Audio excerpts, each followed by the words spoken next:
Bonsoir.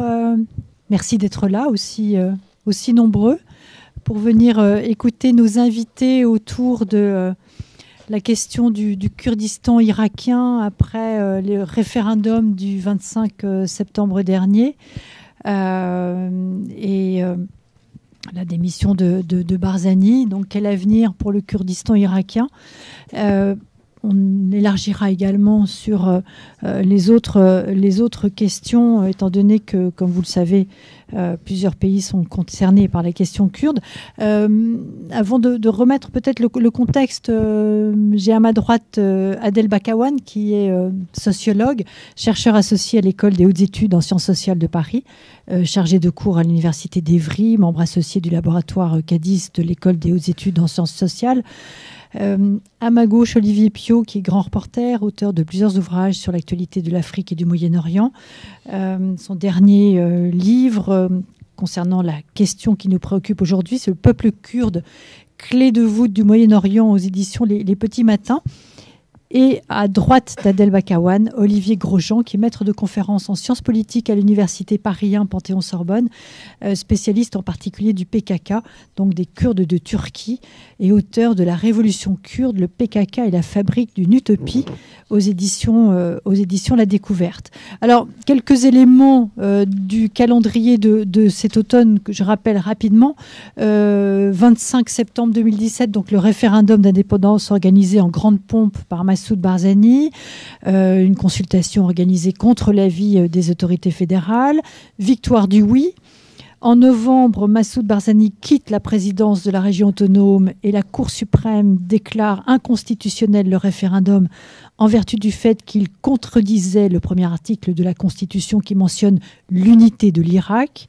Barzani n'avait guère d'autre choix, ayant perdu la quasi-totalité des zones disputées placées selon la Constitution sous l'autorité du pouvoir central à Bagdad et l'ensemble de leurs ressources pétrolières qui auraient pu assurer la viabilité économique d'un hypothétique État kurde.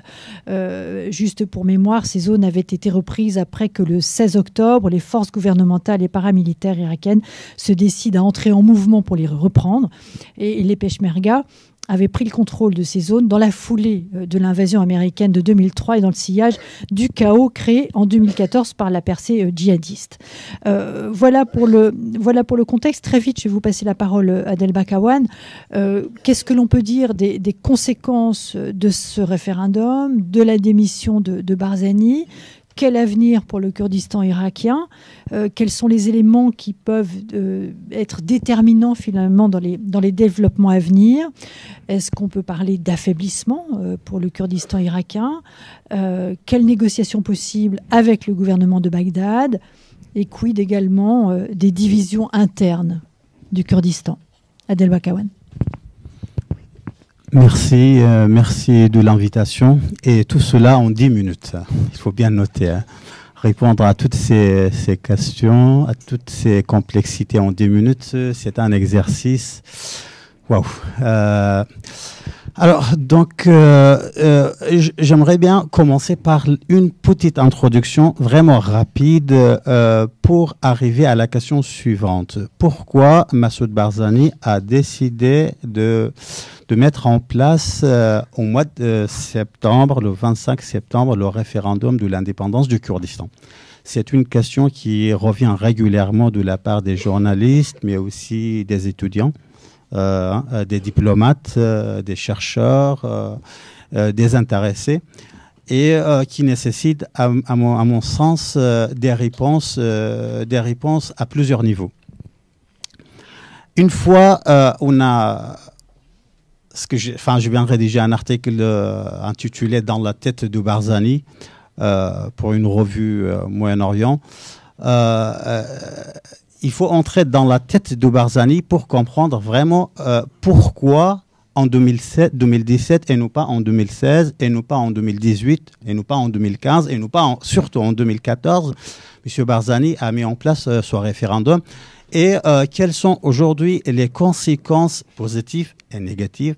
Il n'y a pas que des conséquences négatives du référendum de l'indépendance du Kurdistan. Et quels sont les scénarios possibles, les scénarios plausibles les 6 mois à venir, dans les 6 mois à venir pour le GRK, pour la relation qui relie le GRK à Bagdad. Un petit rappel historique, de 2001 à 2017, le GRK, Erbil, la capitale du GRK, et les États-Unis ont fait à peu près 3 guerres ensemble. La première guerre, de 2001 à 2003, c'était la guerre d'Al-Qaïda au Kurdistan irakien. Il y avait la branche d'Al-Qaïda au Kurdistan irakien qui s'appelait l'organisation d'Ansar al-Islam. Environ 700 à 1500 combattants, avec l'arrivée de Abu Mus'ab al-Zarqawi et Abu Wa'il al-Ani, les deux acteurs majeurs d'Al-Qaïda. Et ensuite, avec la destruction de leur base en Afghanistan, la migration des cadres dirigeants d'Al-Qaïda d'Afghanistan vers le Kurdistan irakien, vers Biara, c'était la capitale d'Al-Qaïda au Kurdistan irakien. De 2001 à 2003, les Peshmerga du GRK et les forces spéciales américaines, ils ont fait cette guerre ensemble. C'était le moment de mettre en place, de forger une alliance stratégique entre Erbil et Washington. La deuxième guerre, c'était la guerre de Saddam Hussein. De 2003 à 2004, les Peshmerga et l'armée américaine, ensemble, ils ont fait la guerre de Saddam Hussein. Et de 2014 à 2017, encore ensemble, ils ont fait la guerre de terrorisme contre Daesh, l'organisation de l'État islamique. Alors, à travers cette histoire-là, pourquoi ce petit rappel? L'élite politique kurde s'est forgée une illusion, j'appelle bien une illusion, à savoir le GRK, le Kurdistan irakien, le gouvernement régional du Kurdistan irakien, est une ligne rouge par rapport à la politique étrangère américaine. Autrement dit, quoi qu'on fasse, l'Irak chiite, l'Irak sunnite, l'Iran, la Turquie, aucun pays peut oser attaquer le Kurdistan irakien. Pourquoi? Parce que tout simplement, pendant les 3 moments difficiles, les États-Unis, ils étaient là pour protéger le GRK. Non seulement protéger, mais aussi armer, non seulement armer, mais aussi soutenir économiquement, politiquement, diplomatiquement, et entrer dans ces rapports de force entre Erbil et Bagdad pour imposer le GRK en tant qu'acteur dominant. Malheureusement, cette illusion, avec le moment du référendum, rapidement se dévoile, que ce n'est pas une évidence, que ce n'est pas une vérité, que ce n'est pas une réalité, mais une illusion sur laquelle M. Barzani, Massoud Barzani, a fondé sa grille de lecture du moment du référendum. Alors, maintenant, pourquoi le référendum en 2017? Il y a 3 niveaux. Le premier niveau, c'est local. En 2017, localement, au Kurdistan irakien, les 2 grands acteurs adversaires historiquement connus et reconnus de Massoud Barzani, à savoir Jalal Talabani et Navshuran Mustafa, le leader de l'UPK et le leader du mouvement Goran, le changement, ils disparaissent sur la scène politique. Alors Barzani se voit comme le seul acteur dominant dans la scène politique kurde, dans le champ politique kurde. C'était le moment que personne ne pouvait, selon la grille de lecture de M. Barzani, s'opposer à sa décision, à savoir de mettre en place l'indépendance ou le référendum pour l'indépendance du Kurdistan. Avec Navshuran Mustafa, le leader de Goran, ou Jalal Talabani, Massoud Barzani n'avait pas la possibilité de se mettre, de se permettre à prendre une telle décision stratégique. Donc la disparition de ces 2 acteurs a fait croire à M. Barzani que c'est le moment, localement, parce qu'il n'a plus d'adversaire. Malheureusement, cette lecture a été erronée, totalement erronée. C'est vrai, l'UPK de Talabani a été affaibli avec la disparition de son leader. C'est vrai, le mouvement Goran, changement, a été affaibli dramatiquement avec la disparition de Navshuran Mustafa. Mais les 2 mouvements, ils étaient assez objectivement forts pour empêcher le projet indépendantiste de M. Barzani. Et on l'a bien vu le 16 octobre 2017, comment le fils cadet de Jalal Talabani Pavel Talabani, a fait un accord avec tout seul, avec les Iraniens pour rendre la Jérusalem de Kurdistan, c'est-à-dire Kirkuk, aux milices de l'organisation Al-Hashd al-Sha'bi. Le 12e niveau, c'est national. La grille de lecture de M. Barzani à l'échelle nationale irakienne. Barzani, il pensait, j'étais au Kurdistan au mois de septembre. J'ai rencontré les grands acteurs du PDK et de l'UPK. Je les ai interrogés pendant des heures et des heures. J'ai des heures et des heures d'entretien enregistrés avec les cadres dirigeants des trois mouvements, Goran, PDK et l'UPK. M. Barzani, il pensait la maison chiite est tellement fragmentée, tellement déchirée, cette maison-là n'est pas en mesure d'empêcher l'indépendance, le projet de référendum de l'indépendance du Kurdistan. Je ne vais pas entrer dans les détails.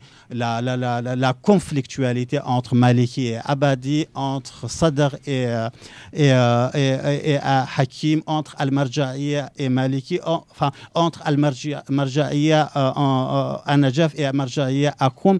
On n'a pas le temps en 2 minutes d'entrer dans ces détails. Et donc, Barzani pensait que cette fragmentation du champ politique chiite, de la maison chiite, empêche que ces chiites irakiens qui contrôlent le gouvernement de Bagdad, empêcher le processus de l'indépendance du Kurdistan irakien. À l'échelle régionale, bien évidemment, cette lecture de M. Barzani a été également erronée parce que c'est vrai, c'est une réalité que la maison chiite est déchirée, fragmentée et divisée en 1000 morceaux, mais ils étaient, par son processus par son projet de référendum d'indépendance du Kurdistan, Barzani a pu fédérer toutes ces divisions chiites à Bagdad. Et on l'a bien vu. Alors, donc, à l'échelle régionale, Barzani pensait qu'avec l'arrivée de la nouvelle administration américaine, l'Iran, l'adversaire, qui peut empêcher, avec les forces militaires, le projet de l'indépendance du Kurdistan, le référendum, est totalement isolé. L'Iran n'osera jamais attaquer le Kurdistan irakien militairement. L'Iran n'osera jamais, n'est pas dans ses intérêts de fermer même les frontières. Mais là aussi, bien évidemment, la lecture de M. Barzani a été encore une fois erronée parce que c'était avec un accord implicite de Brik Makor et le général Qasem Soleimani que les forces, les milices de la mobilisation chiite ont repris la Jérusalem, ce que les Kurdes appellent la Jérusalem du Kurdistan, c'est-à-dire la ville du Kirkuk. Et la Turquie, Barzani pensait, la Turquie est déjà l'allié objectif de JRK, avec qui on a signé un contrat de 50 ans, avec qui on a des échanges économiques qui soulèvent à plusieurs milliards de dollars, par qui notre pétrole va vers le monde, avec qui, enfin, la Turquie qui a 3000 entreprises au Kurdistan irakien, la Turquie, objectivement, ne sera pas en mesure d'empêcher le projet d'un autre. Mais on a bien vu que la Turquie a d'autres calculs, a d'autres considérations, et pas uniquement les considérations économiques. À l'échelle internationale, M. Barzani pensait le JRK fait déjà partie de la coalition internationale. Depuis 2001, il est, comme j'ai rappelé dans l'introduction, il est l'allié objectif des États-Unis. De toute façon, les États-Unis, l'Occident d'une manière générale, à part les Kurdes, à part le JRK, n'ont pas d'autres alliés en Irak. Pourquoi? Parce que la représentation politique sunnite, selon la grille de lecture de M. Barzani, est prise en otage par les terroristes. La représentation politique chiite est prise en otage par Téhéran. La seule communauté qui peut être encore, comme le disent régulièrement les journalistes, amis de l'Occident, peuple démocratique, tout ça c'est des préjugés.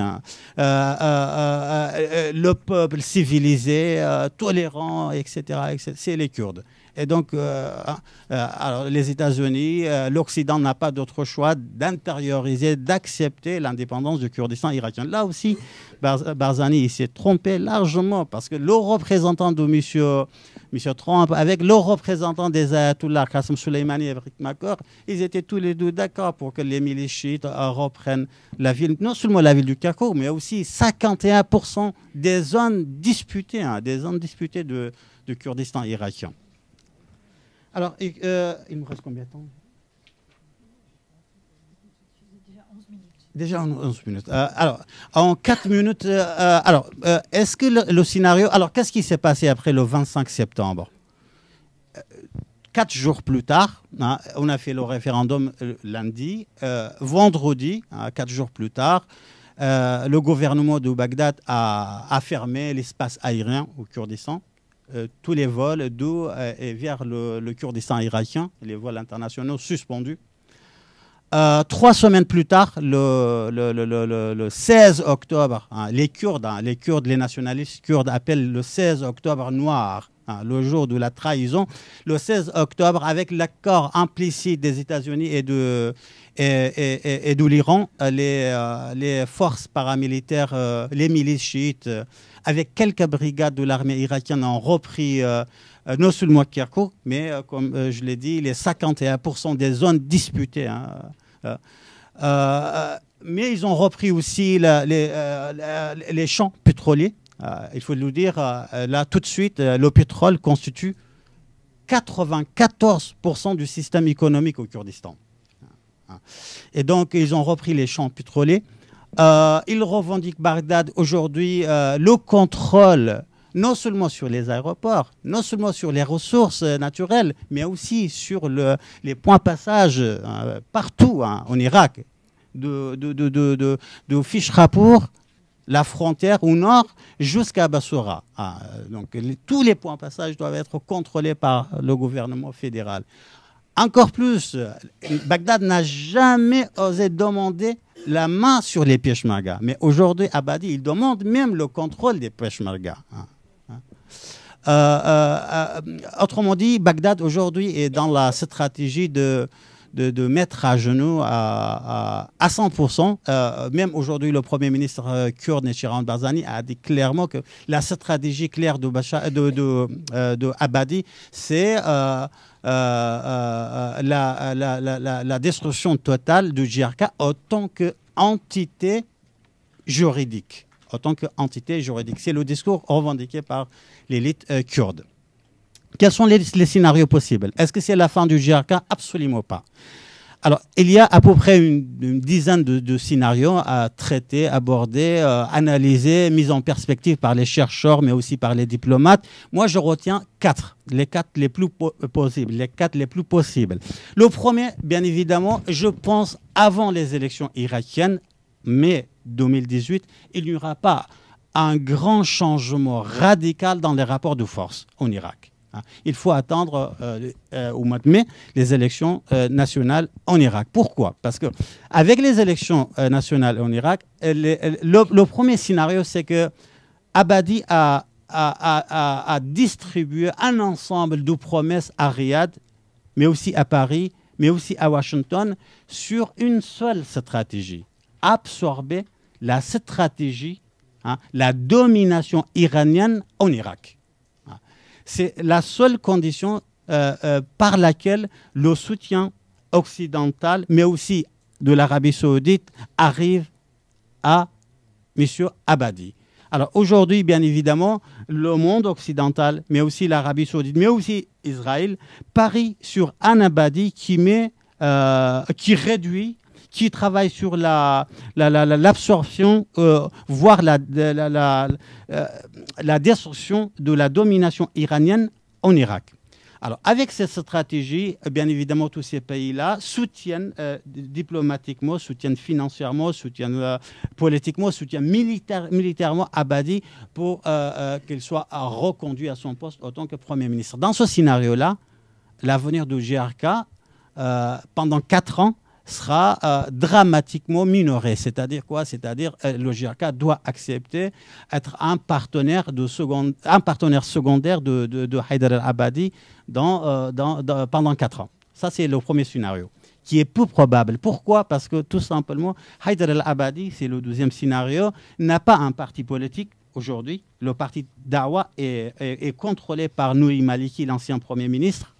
Haïdar al-Abadi n'a pas une base militante. C'est vrai, aujourd'hui, grâce à sa victoire contre Daesh, mais aussi contre les Kurdes, il y a une forte sympathie parmi la population, mais qui n'est pas traduite en base militante. Et donc, pas de parti politique, pas de base militante, pas d'historicité dans le champ politique chiite, il est peu probable que Haïdar al-Abadi peut gagner ces élections. Et s'il ne gagne pas ces élections, et un autre Iranien, ce que j'appelle l'Irakien de l'Iran, un Irakien de l'Iran arrive au pouvoir, par exemple un certain Nouri Maliki, et bien là, toutes les portes, bien évidemment, objectivement, seront ouvertes pour le JRK. Et ça sera la chance historique pour le JRK. Hein. On le remettra en scène, la communauté internationale remettra le JRK en scène face à ce Irakien de l'Iran. Alors le troisième, ça c'est le deuxième scénario. Le troisième scénario, c'est le scénario de Nouri Maliki en 2010. Autrement dit, de 2006 à 2010, on a un certain Maliki qui se présente comme le fédérateur du nationalisme irakien, comme l'homme de l'Occident face à la domination iranienne, comme l'homme qui va imposer l'état de droit. C'est pas pour rien que sa tendance, il s'appelle Dawlat al-Qanoun, hein, l'état de droit, etc.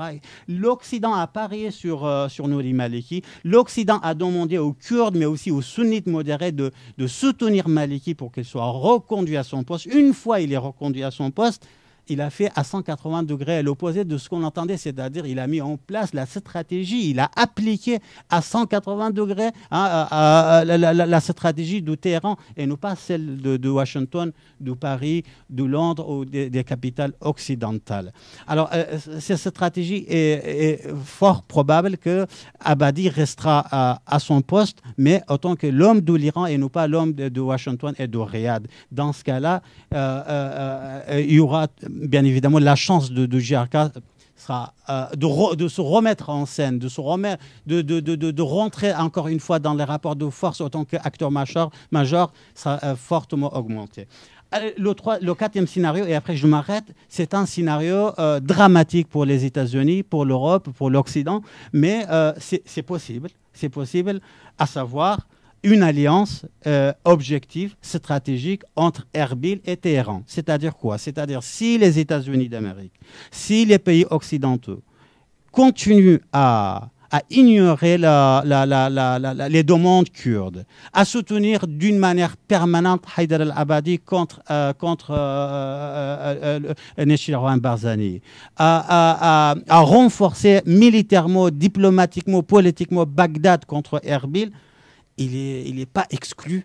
Il n'est pas exclu que Massoud Barzani lui-même, hein, parce que pour moi, c'est vrai, il s'est retiré de la présidence du Kurdistan. Mais jusqu'à aujourd'hui, c'est lui qui détient toutes les clés du champ politique au Kurdistan. C'est l'homme qui peut encore fédérer ce qui est possible au Kurdistan irakien. Hein. Donc, ce n'est pas exclu que Massoud Barzani, qui est totalement, que sa confiance est totalement détruite dans les pays occidentaux, surtout des États-Unis d'Amérique, hein, se retourne vers Téhéran et faire une alliance objective. Et il a déjà envoyé 12 signes. Le premier, au mois de novembre, lorsque général Souleyman Qasemi, le général iranien en Irak, perd son père, Massoud Barzani lui envoie pour la première fois une lettre de condoléances pour lui présenter ses condoléances. C'est un geste purement politique. Et le 12e signe, toujours au mois de novembre, il envoie l'homme le plus fort du sud du Kurdistan, du PDK, qui s'appelle Adham Barzani. Pendant une semaine, il était à Téhéran, il a rencontré les acteurs majeurs. Donc, mais à ce jour-là, le JRK préfère encore son alliance avec les pays occidentaux d'une manière générale et les États-Unis d'une manière particulière. Mais jusqu'à quand cela peut durer, on ne sait pas. Je vous remercie de votre attention.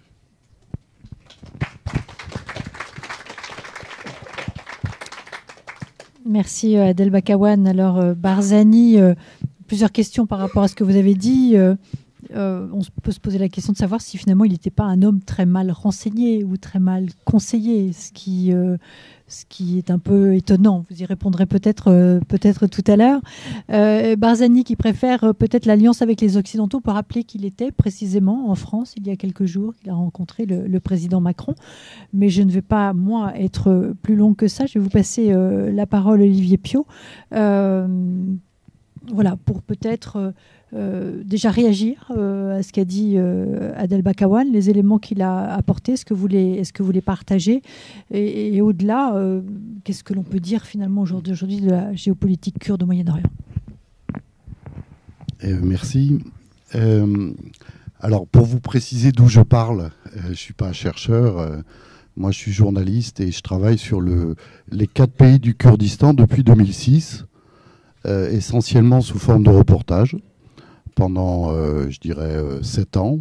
Donc j'ai été dans les 4 pays plusieurs fois en Syrie, plusieurs fois en Iran, en Irak, en Turquie. Et voilà, donc c'est pour vous situer mon approche. Moi, j'ai pas du tout la même perception que ce qui vient d'être dit. Je pense que Massoud Barzani est fini politiquement et que tout ce qui s'est passé le prouve très largement. Je crois qu'il y a une crise dans le Kurdistan d'Irak qui remonte à plus de 10 ans et que l'organisation de ce référendum, c'est en quelque sorte une sorte de baroud d'honneur d'un président qui, je le rappelle quand même, n'était plus président depuis déjà 2013. Il a eu une prolongation de son mandat pendant 2 ans par le Parlement. Donc il était déjà plus censé être président depuis 2013. Et depuis 2015, il n'avait plus aucun mandat du tout. Ça veut dire qu'il était président d'une région avec l'inertie, je dirais, historique de son prestige, légitime, puisque de père en fils, ils ont dirigé la lutte de résistance des Kurdes en Irak, mais avec, je dirais, un gouvernement kurde irakien qui était antidémocratique, autoritaire, et avec des tendances même dictatoriales dans la dernière période. Donc, M. Barzani, il affronte, je dirais, les avancées territoriales de Daesh à partir de 2014. Il est militairement perdant. Les Peshmerga ont perdu. S'il n'y a pas les milices irakiennes en 2014, ils perdent Erbil. Il faut quand même se le rappeler. Et d'ailleurs, à l'époque, il avait eu la tentation de déclarer l'indépendance. Il en avait parlé aux Américains dès 2014. Donc les Peshmerga d'aujourd'hui ne sont pas les Peshmerga d'il y a 10 ans, et encore moins les Peshmerga d'il y a 15 ans. C'est une armée dévitalisée, de soldats qui ont pour la plupart, pour les plus anciens, plus de 50 et 60 ans. Et d'ailleurs, ce qui se passe depuis la fin du référendum le montre. Aucune résistance aux armées envoyées par Bagdad. Donc je pense qu'en réalité, M. Barzani s'est retrouvé dans la position d'un leader historique qui s'est dit « c'est ma dernière carte à jouer pour rester sur le cheval du pouvoir ». Et par certains côtés, il n'avait pas tout à fait tort là-dessus. Parce que s'il ne crée pas le ciment de la demande de l'indépendance et du référendum en septembre 2017, les oppositions très fortes au sein des mouvements politiques au Kurdistan irakien, en réalité, le poussent en dehors du pouvoir bien avant. Il a obtenu un consensus autour de lui en disant à tout le monde, à tous ses opposants, « Laissez-moi faire, je suis le seul qui peut l'obtenir, c'est le bon moment, faites-moi confiance ». Et tous les Kurdes irakiens, évidemment, étaient pour cette perspective d'indépendance. Donc personne n'a osé ne pas voter pour ce référendum. Mais je pense que plus de la moitié des Kurdes irakiens en ont ras-le-bol du pouvoir du PDK et de l'UPK, sans partage, parce que c'est un pouvoir sans partage sur la société kurde d'Irak depuis presque 25 ans maintenant. Tout ça sur fond en plus de crise sociale, économique. Enfin bon. Donc je voudrais qu'on... Moi je ne suis pas là pour casser les mythes, mais ce que montre ce qui s'est passé depuis le référendum, c'est qu'effectivement c'était une fausse arrogance et un coup de poker. Parce que là où moi j'ai été surpris, c'est pas tellement des résultats du référendum, parce que opposant ou non à Barzani, tous les Kurdes d'Irak étaient pour cette perspective d'indépendance. Mais c'est que derrière, il a suffi d'une poussée militaire de quelques milices chiites, c'est même pas l'armée de Bagdad qui a repris. Je m'excuse, c'est pas l'armée de Bagdad. L'armée de Bagdad, elle est quasi inexistante. De quoi on parle en Irak aujourd'hui?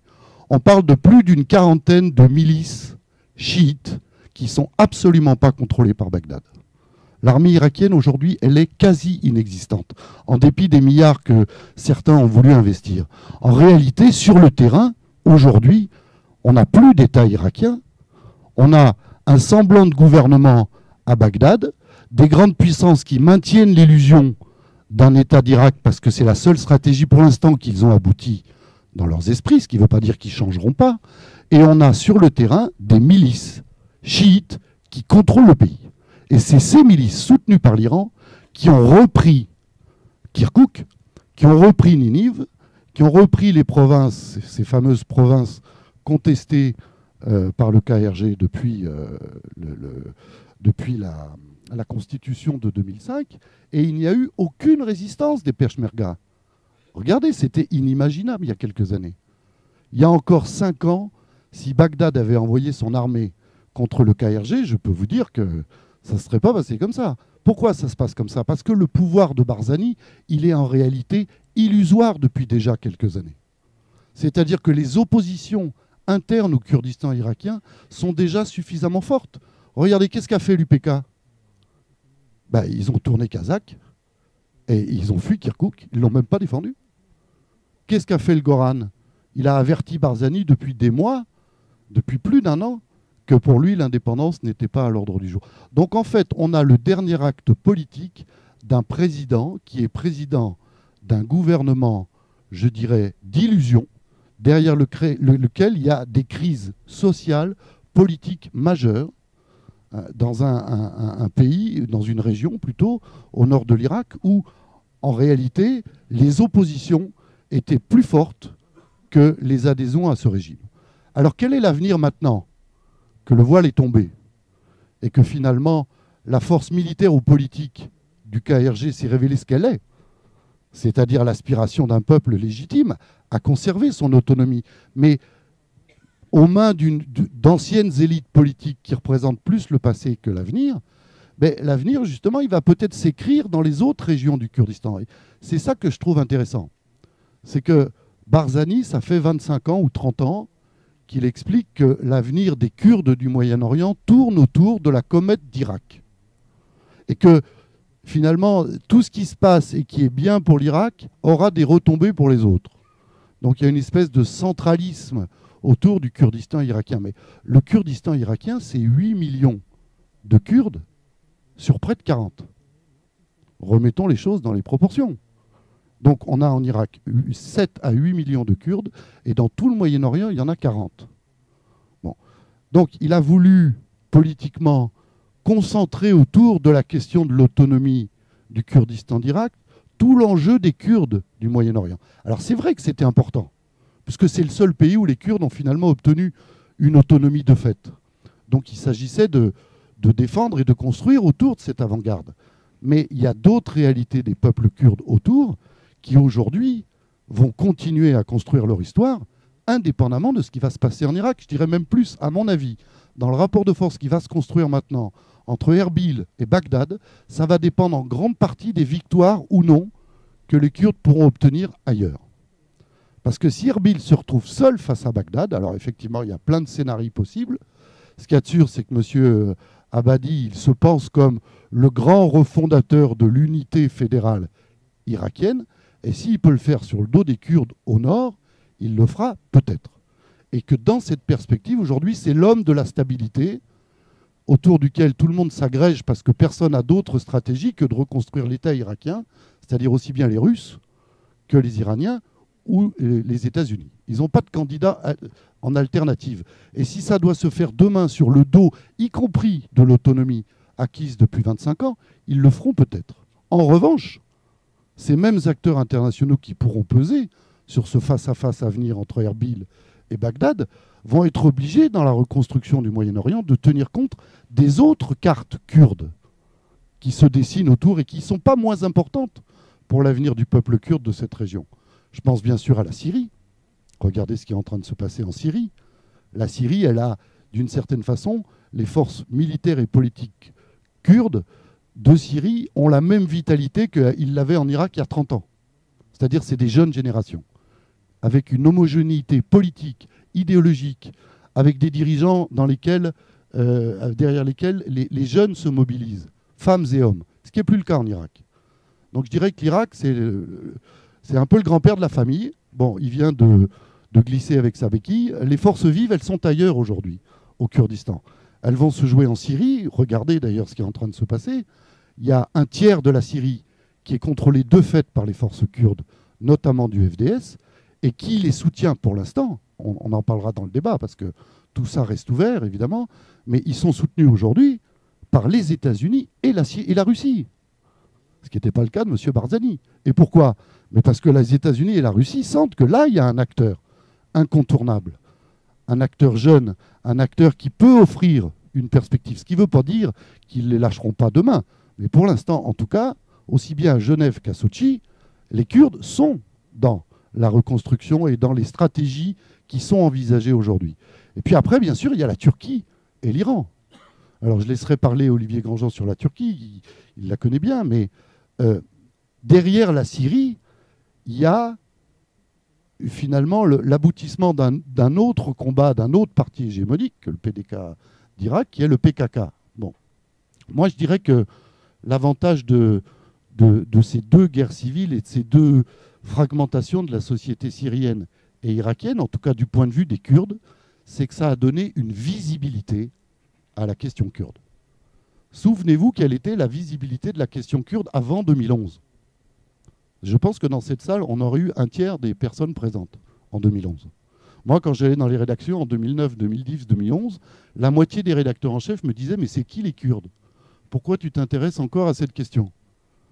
Aujourd'hui, tout le monde a compris que les Kurdes faisaient partie, font partie des acteurs, peut-être pas majeurs, mais en tout cas plus seulement mineurs de ce qui est en train de se passer au Moyen-Orient. Les femmes combattantes de Kobané, la reprise de Sinjar, le rôle des FDS dans la reprise de Raqqa. Vous voyez, on n'avait pas cette visibilité il y a 5 ans. Donc du point de vue des Kurdes, je pense qu'ils ont gagné en visibilité médiatique et donc aussi en légitimité politique. Et d'ailleurs, je pense qu'aujourd'hui, que quel que soit le scénario de reconstruction de la Syrie, il n'y a pas beaucoup d'acteurs régionaux et internationaux qui ne mettent pas sur la table, dans l'échiquier, le pion des Kurdes. Alors qu'il y a 20 ans, les Kurdes, ils n'étaient même pas sur l'échiquier. Et je pense que c'est vrai aussi en Turquie, et c'est vrai aussi en Iran, même si c'est un pays où le voile est encore plus lourd, et on a du mal à voir ce qui s'y passe, mais les Kurdes iraniens sont très actifs, ils ont suivi le référendum en Irak, ils suivent bien sûr les luttes et ce qui attend les Kurdes de Syrie, et je pense que là aussi on pourra avoir des surprises. Là on parle aussi de 8 à 9 millions. Bon, voilà, donc on y reviendra dans le débat sur ces autres pays, mais pour moi l'avenir du Kurdistan irakien va se jouer maintenant, pas seulement dans un face-à-face entre Erbil et Bagdad, mais dans ces scénarios possibles de reconstruction et la place qu'on va laisser à telle ou telle communauté kurde dans cette reconstruction. Merci Olivier Piot. Donc la question qui se pose est finalement de savoir si ce référendum fera avancer la cause kurde dans la région. Olivier Grosjean, je vous laisse la parole sur le PKK turc, son positionnement et finalement aussi quelle relation avec le Kurdistan d'Irak, dont on peut quand même rappeler qu'à aucun moment, mais je parle sous votre contrôle à chacun, il n'a servi de base arrière pour les Kurdes en dehors du Kurdistan irakien. C'est ce que vous mentionnez notamment, Adel Bakar. Bonjour, merci beaucoup. Alors je vais peut-être à la fois vous présenter un petit peu ma vision des choses qui va être un petit peu décentrée puisque je travaille davantage sur le PKK, le Parti des travailleurs du Kurdistan, et en même temps revenir un petit peu sur des choses qui ont été dites et notamment peut-être quelque chose qui me semble avoir été un petit peu oublié, c'est la question de l'après-État islamique. Parce qu'il me semble que dans le cas kurde irakien comme dans le cas kurde syrien, on est bien dans une situation où les dirigeants, les organisations se projettent dans un après-État islamique. Alors pourquoi après-État islamique? Parce qu'on a eu la bataille de Mossoul, on a eu la bataille de Raqqa, qui ont été remportées. Avant ça, les Kurdes irakiens, les Kurdes syriens ont pu nouer des alliances avec les États occidentaux, avec la Russie également, donc les Kurdes irakiens qui avaient le soutien, comme l'a rappelé Adel, des Américains, mais les Kurdes du PKK en Syrie ont également le soutien des États-Unis et le soutien de la Russie. De fait, ils ont noué des alliances à l'international qui leur permettaient d'avoir une visibilité, d'avoir des garanties finalement de survie dans un univers plutôt hostile quand même.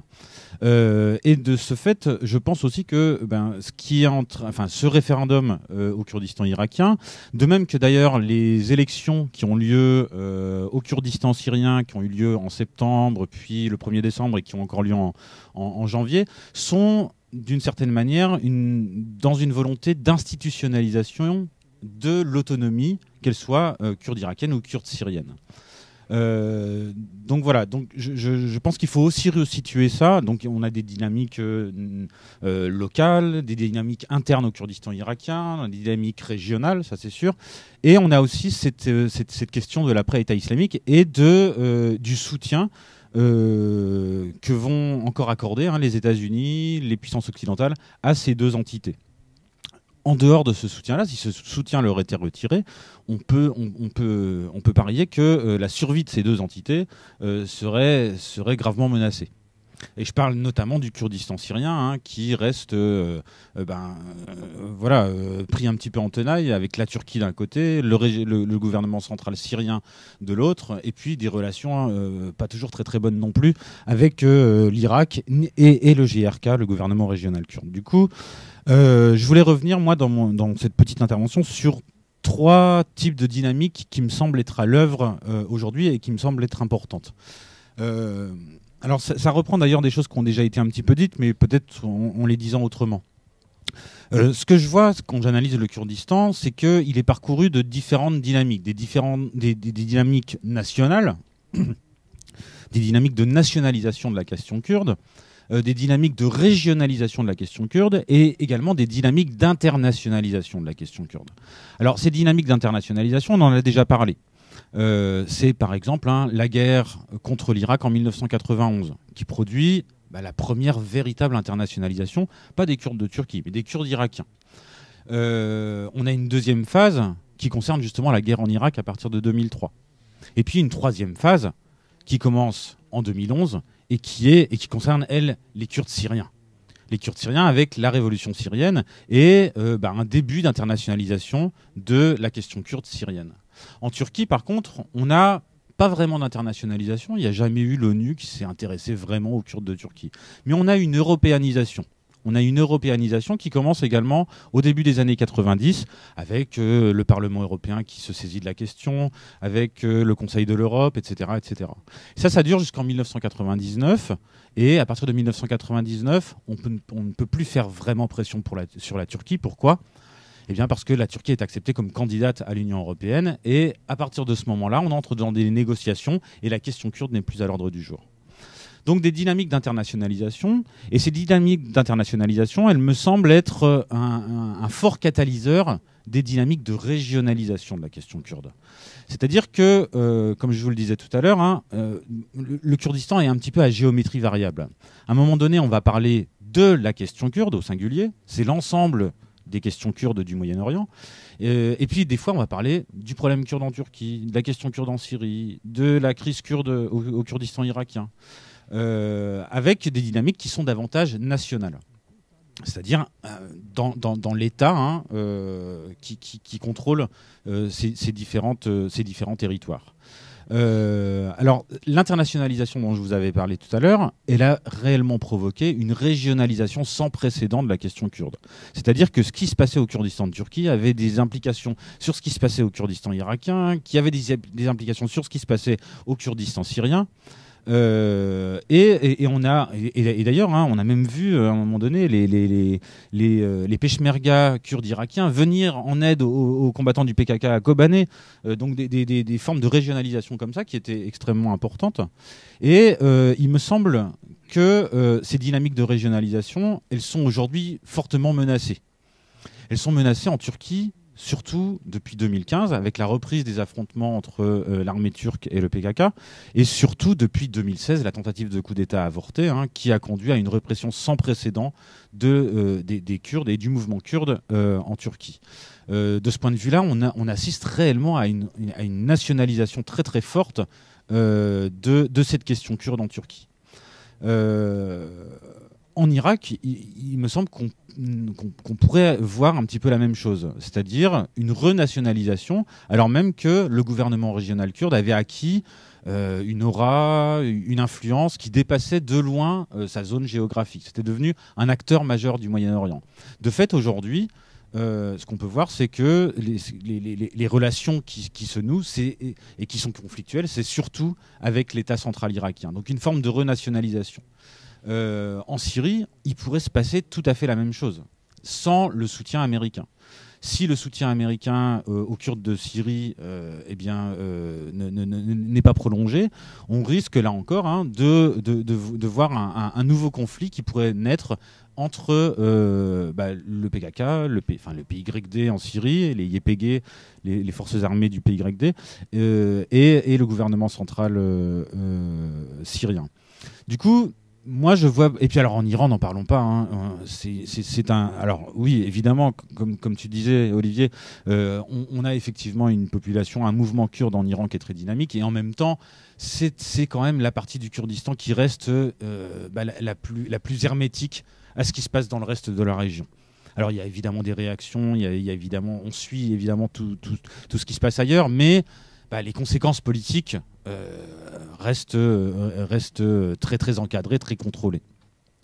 Alors moi, ce qui me semble, c'est que les différents partis kurdes, le PDK et le PKK notamment, avaient misé en fait sur un affaiblissement très fort, voire un effondrement des États.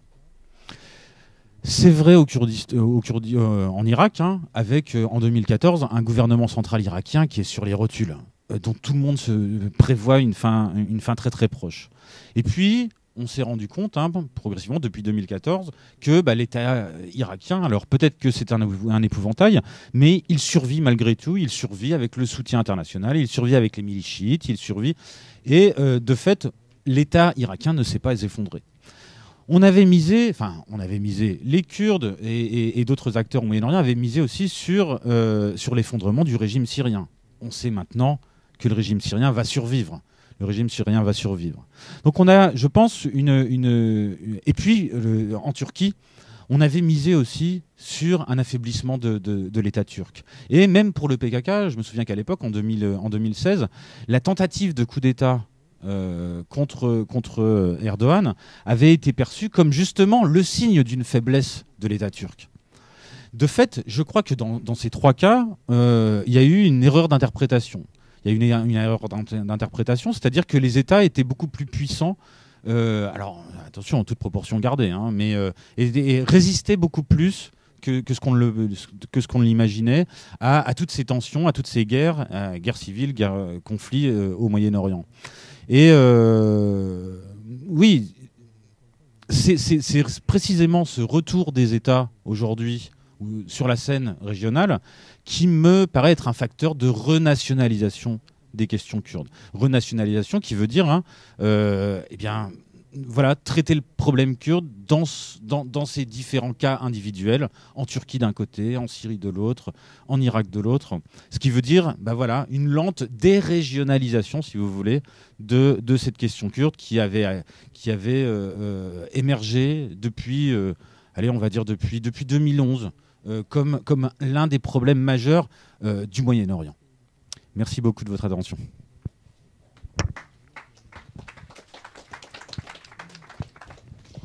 Je vais vous passer la parole. J'ai juste envie de rebondir sur ce que vient de dire Olivier Grosjean. C'est pas une bonne nouvelle pour les Kurdes. Non, je suis assez pessimiste. Adel Bakawan. Juste une petite remarque par rapport à Olivier. Je partage votre analyse sur la dimension autoritaire, l'autoritarisme du GRK, voire la corruption sauvage au Kurdistan irakien de 1991 jusqu'à 2017. La corruption est arrivée à un niveau vraiment inacceptable. Par exemple, on a fait en 2013, on a fait une étude avec mon groupe de recherche au Kurdistan irakien. L'écart entre les revenus d'une personne qui fait partie de la haute société et une personne qui fait partie du bas de la société, c'est 363 ans. Autrement dit, voilà, 363 ans d'écart entre les revenus d'une année des deux personnes. Tout ça, c'est à cause de la corruption. Cela, je partage. Et je partage également que le GRK, pendant 26 ans, n'a pas réussi à construire une armée nationale. Au contraire, jusqu'à 2017, juin 2017, selon les données factuelles que je dispose, il n'y avait que 25% des Peshmerga qui dépendaient du GRK. 75% des Peshmerga, c'était des forces militaires du PDK et de l'UPK. D'où la force, encore une fois, la force de Massoud Barzani. Et lorsque je parle de la force de Massoud Barzani, je ne parle pas de la légitimité démocratique. Parler de la démocratie au Kurdistan irakien, ça me paraît vraiment absurde. Hein. Parler de la démocratie au Moyen-Orient, enfin, le Kurdistan irakien ne fait pas partie de la France, des États-Unis, d'Angleterre, de Suède. Le Kurdistan irakien se trouve dans un enfer qu'on appelle le Moyen-Orient. Non, il n'y a pas la légitimité démocratique, bien évidemment, mais je parle des rapports de force. Massoud Barzani est fort. Pourquoi? Parce qu'il a une armée à sa disposition. Massoud Barzani est fort parce qu'il y a des milliards et des milliards de dollars à sa disposition. Massoud Barzani est fort parce que tout simplement, il y a le nord du Kurdistan irakien à 80% dépend le Parti démocratique de Kurdistan. Et il adore, j'emploie le mot adorer, hein, Massoud Barzani. Massoud Barzani est adoré dans le nord du Kurdistan. Et dans une partie de... Alors, pourquoi? Alors, dans ce cas, c'est dans cette dimension que je parle de Massoud Barzani autant qu'acteur fort qui détient encore... Par exemple, Haïdar al-Abadi, Nechirvan Barzani, le premier ministre kurde, il réclame, il a reconnu la décision de la Cour fédérale irakienne. Mais Abadi, dans les coulisses, il réclame une reconnaissance de la part de Massoud Barzani. Il l'a dit clairement, il le dit, il le répète. Pourquoi? Parce que selon Abadi, c'est Massoud Barzani qui détient encore les clés de la politique au Kurdistan irakien. Et Massoud Barzani n'est pas mort et il ne mourra pas. Moi, personnellement, je pense dans quelques années, maximum 3-4 ans, Barzani reviendra avec une force extraordinaire et vous allez voir comment le système international l'adoptera encore une fois si un de ces scénarios, parce qu'en fait, je ne vais pas rentrer dans les détails. Donc, comment ils ont, qui a repris Kirkuk?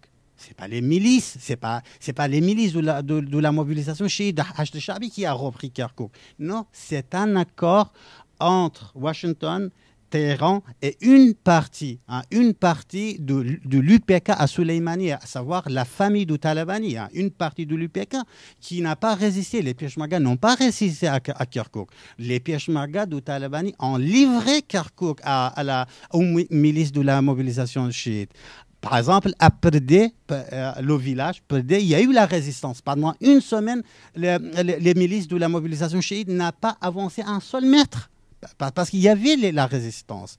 Hein, et ils n'ont pas pris un quartier à Perdé. Parce qu'il y avait la résistance. Justement, s'ils ont pris, c'est parce qu'il y avait cet accord implicite entre la famille de Talabani, Téhéran et Washington. Et ce n'est pas pour rien qu'aujourd'hui, une partie de l'armée américaine est installée à Kirkuk, justement pour mettre en place une autre stratégie qu'on n'a pas tant. Le pan-kurdisme, et j'arrête là tout de suite. Le pan-kurdisme, alors Olivier parle des autres Kurdistans qui peuvent agir sur les rapports de force entre Erbil et Bagdad. J'y crois pas du tout. Depuis 2003 à 2017, je parle de la fin du kurdisme, de l'idéologie du pan-kurdisme. C'est vrai, de 1920 à 1930, avec Cheikh Mahmoud Barzani, on avait cette idéologie pan-kurdisme. On voulait un État kurde qui englobait tous les Kurdistans. Mais de 2003 à 2017, avec la montée en puissance du GRK, avec l'intégration du GRK dans le système régional, mais aussi international, le pan-kurdisme est définitivement pour moi fini. Bien évidemment, il y a eu l'ouverture du Kurdistan irakien par rapport aux Kurdes de l'Iran, de la Turquie et de la Syrie, mais aussi par rapport aux Sénégalais, aux Soudanais, aux Bengalais, aux Français.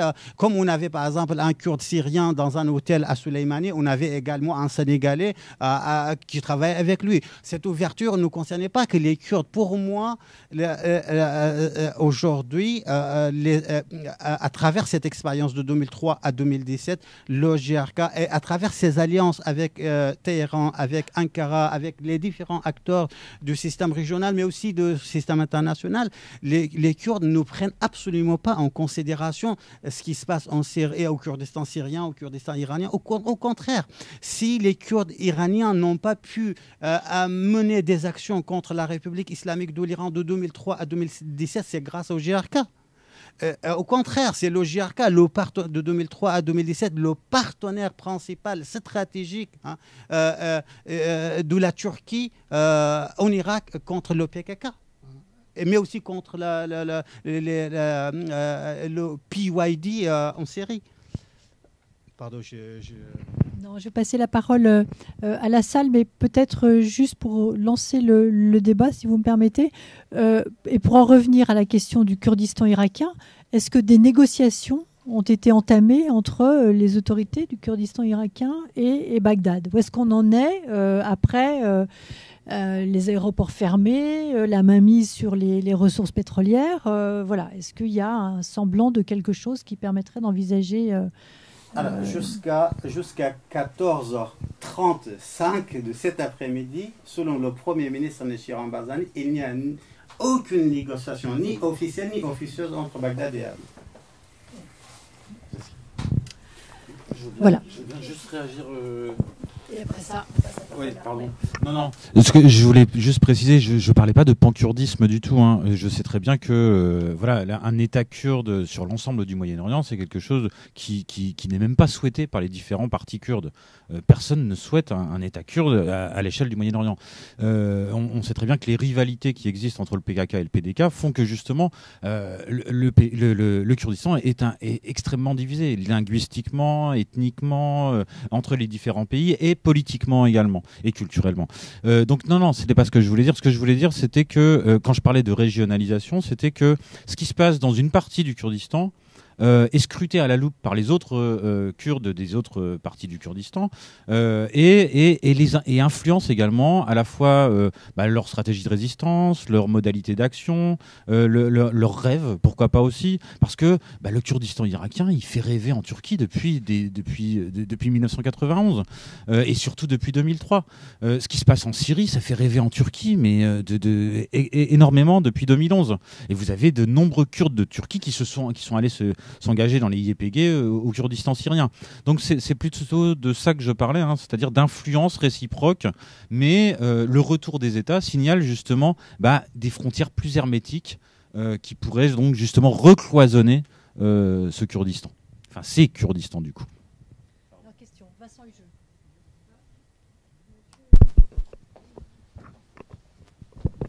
Trois questions par trois questions. Oui, bonsoir, merci. Monsieur Bakawan, vous avez énoncé les 4 facettes de l'erreur d'analyse de Massoud Barzani, mais qui demeure, à mon sens, en tout cas, encore un mystère. C'est-à-dire ce manque de discernement accumulé à quelque chose de très énigmatique. Et est-ce que vous imputez cela à une faillite du renseignement, à un enfermement personnel dans une lecture du monde qui serait anachronique, archaïque, ou à un autre facteur qui m'aurait échappé? Et en corollaire à cette question, est-ce que, en dépit de l'emprise mentale qu'à l'évidence, à vous entendre, il exerce encore sur les Kurdes d'Irak, il n'apparaît pas aux yeux d'une hypothétique nouvelle génération comme quelqu'un qui est un acteur du passé, qui a emmené sa nation vers quelque chose qu'on peut difficilement qualifier autrement que de désastre, en tout cas à l'instant T, et que donc il serait peut-être temps d'imaginer, même de manière embryonnaire, de tourner la page. Merci.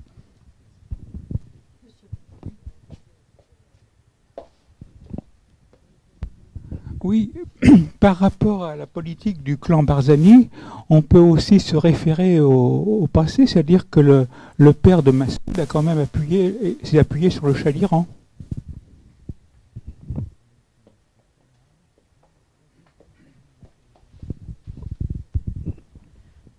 Oui, bonjour, j'avais juste une question par rapport à votre vision, je dirais, des politiques internes kurdes, disons à long terme. Donc cette rivalité entre le PDK et l'UPK, qui est vraiment très très importante et probablement une des causes de cette grande catastrophe qui a suivi le référendum. Donc comment vous voyez ça, l'influence des médias aussi au Kurdistan irakien et en Irak dans cette optique de rivalité des partis et de désinformation du peuple?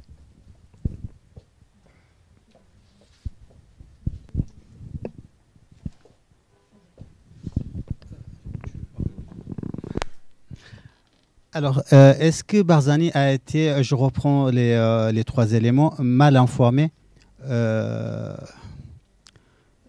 Je parle avec beaucoup de prudence parce qu'à chaque fois que je prends la parole, j'interviens dans une conférence ou dans une émission. Après, au Kurdistan, ça provoque voilà, une certaine polémique. Donc, je parle avec beaucoup de prudence et je nuance. Oui, Barzani, probablement très mal informé de la part de ses conseillers. Ses conseillers proches, notamment ses conseillers, une partie de ses conseillers occidentaux. Bien évidemment, je n'entre pas dans les détails, ce n'est pas le moment. Mal informé, oui. Je ne suis bien évidemment pas culturaliste, je ne suis pas essentialiste, mais c'est un constat de l'acteur politique kurde construit une bonne partie de ses décisions politiques sur les informations fournies de la part des acteurs considérés comme amis occidentaux. Rarement j'ai rencontré un acteur politique kurde, pas seulement Barzani, dans tous les partis politiques kurdes, laïcs, islamistes, ça c'est une des caractéristiques de l'acteur politique kurde, sociologiquement parlant. Rarement j'ai rencontré un acteur qui construit, qui fait, qui élabore, qui forge sa décision politique en résultat d'une recherche scientifique ou des recherches scientifiques de la part des chercheurs kurdes ou occidentaux. Non, ils n'écoutent même pas les chercheurs occidentaux. Ils sont plutôt, ils sont encerclés par un ensemble des conseillers plutôt occidentaux. Et voilà, mal informés. Oui, mal informés, bien sûr, mal informés, on peut le dire. Mais aussi, c'est la structure mentale ou l'imaginaire politique de l'acteur kurde, et Barzani fait partie, qui est pour quelque chose. Alors, à notre niveau, c'est vraiment, comme je l'ai dit, le premier niveau, c'est les rapports de force à l'intérieur du champ politique. Parce que Barzani n'a jamais dit que je vais déclarer à la veille du référendum l'indépendance du Kurdistan. Il ne nous l'a jamais dit. Barzani sait très bien que l'indépendance du Kurdistan, c'est la cause sacrée. Un jour, j'ai dit à un journaliste, si vous trouvez un Kurde sur cette planète qui n'est pas pour l'indépendance du Kurdistan, saluez-le de ma part. Enfin, même les Jash, c'est-à-dire les collaborateurs du régime de Saddam Hussein, rarement ont trouvé parmi eux un Kurde, un Jash qui n'était pas pour l'indépendance. Tout le monde est pour l'indépendance du Kurdistan. Même le leader du mouvement changement, du mouvement Goran, Omar Saïd Ali, le mouvement qui était opposé au référendum de l'indépendance du Kurdistan, il disait pas le référendum maintenant, pas maintenant, c'est pas le moment. Mais le jour du référendum, lui-même, il a demandé à tout le monde de voter pour l'indépendance du Kurdistan. Même l'intellectuel le plus opposé à l'indépendance du Kurdistan, Rebin Hadi, le jour du vote, il a demandé à tout le monde de voter pour personne. Et donc Barzani a instrumentalisé, souhaitait instrumentaliser cette carte du référendum pour bien évidemment d'autres projets, d'autres stratégies. C'est un ensemble de facteurs qui ont participé à cette prise de décision. par rapport à l'UPK et PDK, Barzani et Talabani, la famille de Barzani, désormais il faut parler de la famille Barzani et de la famille de Talabani. Malheureusement, on n'a pas des cartes. Le Kurdistan irakien, on a le nord totalement contrôlé par le PDK de la famille de Barzani. On a le sud sous le contrôle de la famille de Talabani. Et donc aujourd'hui, géographiquement, le Kurdistan est séparé. Administrativement, le Kurdistan irakien depuis 1991, pas depuis 2003, est séparé. Par exemple, le président du Kurdistan irakien, Massoud Barzani, ou le Premier ministre actuel n'a pas le pouvoir de déplacer un policier à Soleimani. Le vice-premier ministre, Khubat Talabani, n'a pas le pouvoir de déplacer un Peshmerga à Duhok. Autrement dit, il y a bien évidemment cette fragmentation, même culturellement. Hein, le système de socialisation dans le nord du Kurdistan irakien n'est pas celui qu'on trouve à Soleimani, c'est-à-dire dans le sud du Kurdistan. Il y a cette fragmentation, malheureusement, culturellement, politiquement et même militairement. Par exemple, le président de JRK, qui avait officiellement la main sur les forces militaires, a donné l'ordre au Peshmerga de se battre contre la mule, mais l'office de Talabani a donné l'ordre de se retirer. Et finalement, c'est la famille de Talabani qui s'est imposée et non pas le président de JRK.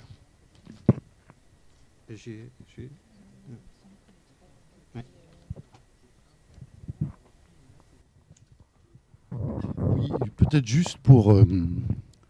moi, ce qui me frappe dans cette période du Moyen-Orient, c'est que là, on met un coup de projecteur sur le nord de l'Irak. On pourrait parler des territoires du nord-est de la Syrie, occupés par le PYD. On voit bien que là se posent les questions d'autonomie, au minimum, à conquérir pour les communautés kurdes, en tout cas en Syrie, et à conserver, si ce n'est l'indépendance, au moins à conserver au nord de l'Irak. Mais ce qui me semble frappant, c'est que aucun point géographique ne peut être pris sans envisager la mouvance d'ensemble de ce qui va se passer. Quels vont être les rapports entre le PDK et l'UPK maintenant en Irak? Mais ça va dépendre de plein de choses. Et notamment de ce qui va se passer en dehors de l'Irak. Ça va dépendre de la stratégie que va élaborer petit à petit la Russie, parce qu'elle n'en a pas aujourd'hui, ou plutôt elle en a une, c'est celle de rester un acteur majeur au Moyen-Orient, ce que la Russie n'était plus depuis très longtemps. Maintenant qu'ils y sont, ils partiront plus. Voilà, ça c'est son objectif. Mais après, est-ce que Poutine a une stratégie claire à long terme avec Bachar el-Assad, avec le PYD, avec le Kurdistan d'Irak, avec le Liban?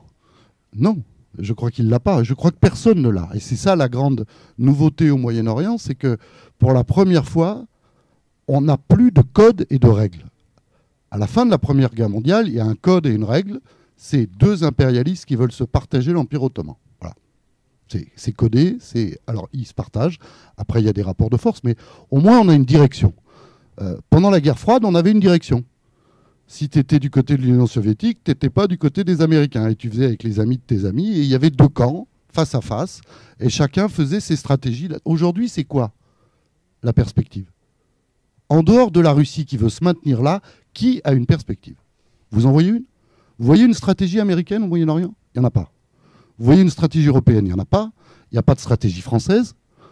Après, il y a des velléités des uns et des autres. La Turquie aimerait pouvoir tourner le dos définitivement à l'Occident et se faire une zone régionale d'influence.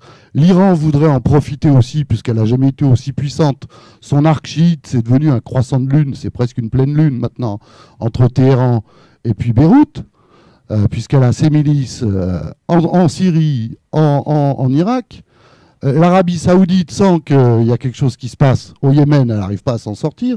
Donc vous voyez bien que ce qui va se passer dans tout ce Moyen-Orient va dépendre d'abord et avant tout de ce que vont décider en réalité ces acteurs régionaux et internationaux, puisque les pays eux-mêmes sont exsangues. J'entendais tout à l'heure les États, ils n'existent plus les États.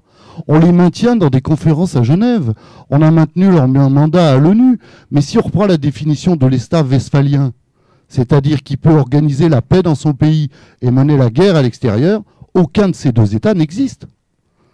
Il reste des fragmentations d'anciens régimes qui sont maintenus artificiellement dans une société qui a explosé. Et même Bachar el-Assad, regardez la communauté alaouite, elle a perdu plus de 150 000 hommes sur 2 millions en 5 ans.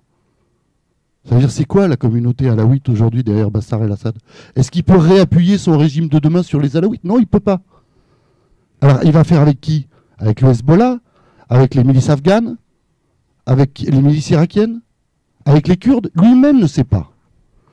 Vous voyez bien qu'en réalité, il n'y a pas d'objectif fixé. Personne. Il n'y a que la Russie, et d'ailleurs, Poutine est le seul chef d'État à parler avec tous les acteurs directement, sans avoir besoin de personne.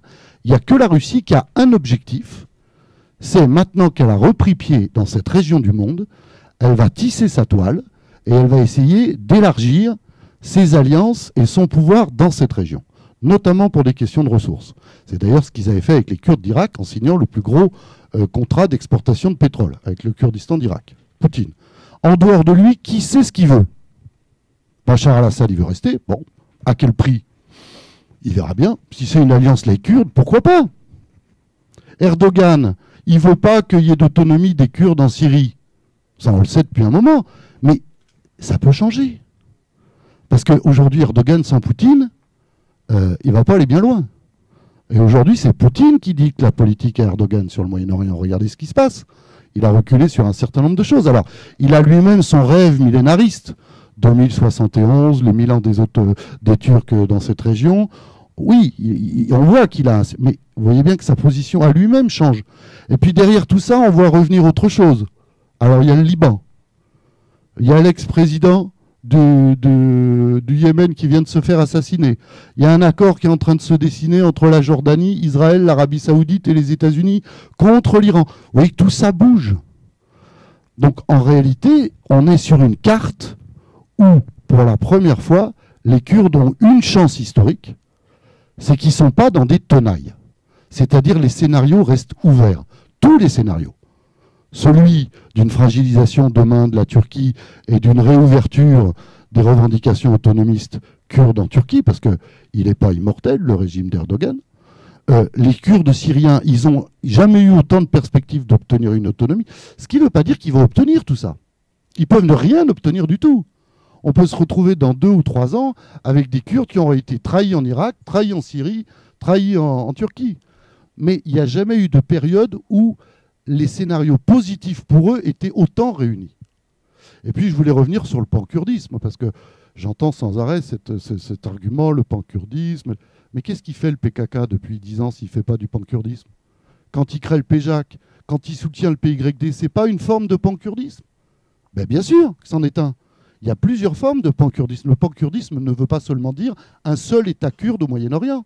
Ça veut dire la compréhension politique que les dynamiques à construire d'autonomie ou d'indépendance lient le sort des Kurdes les uns aux autres. Et le PKK, sa stratégie depuis 10 ans, c'est précisément ça. Si je suis seul face à la Turquie, j'ai perdu. Si j'élargis mon champ d'influence et que je peux déstabiliser la Turquie en soutenant avec le PJAK en Iran et avec le PYD en Syrie, alors là, c'est du pan-kurdisme. Son confédéralisme démocratique, c'est-à-dire le fait qu'on ne pourra plus faire dans cette région avec des États, mais avec des formes d'autonomie et de démocratie locale, c'est la théorisation de son échec pendant 20 ans en Turquie. C'est-à-dire qu'il a senti que c'est précisément en liant le sort des différentes communautés les uns aux autres qu'on pourrait faire bouger un colosse comme la Turquie. Oui, pardon, juste, j'ai pas répondu à la question sur l'avenir de Massoud Barzani. Est-ce qu'il est dépassable par la nouvelle génération? Pardon, j'ai oublié de répondre à cette question. Une question très importante. Dans mon article, le mythe de l'indépendance du Kurdistan, je parle d'un mécanisme réussi de la part du nationalisme kurde en Irak pendant de 1991 à 2017, à savoir la partisanisation de la société. c'est quoi la partisanisation de la société? Autrement dit, ils ont réussi à transformer la société kurde en société de parti, hein, partisaniser. Autrement dit, nous ne sommes plus des membres d'une société civile, nous sommes des membres du parti. La société est perçue, est conçue, est forgée, est élaborée, est construite, est travaillée comme un parti politique. C'est pourquoi aujourd'hui, le Kurdistan irakien, la géostratégie, je ne sais pas comment pour le dire, électorale, la carte électorale du Kurdistan irakien est précise, hein. On sait qui vote quoi, comment, quand, où, avec qui et pour qui, hein. Par exemple, le PDK restera toujours entre 36 et 40%. Goran restera entre 18 et 25%.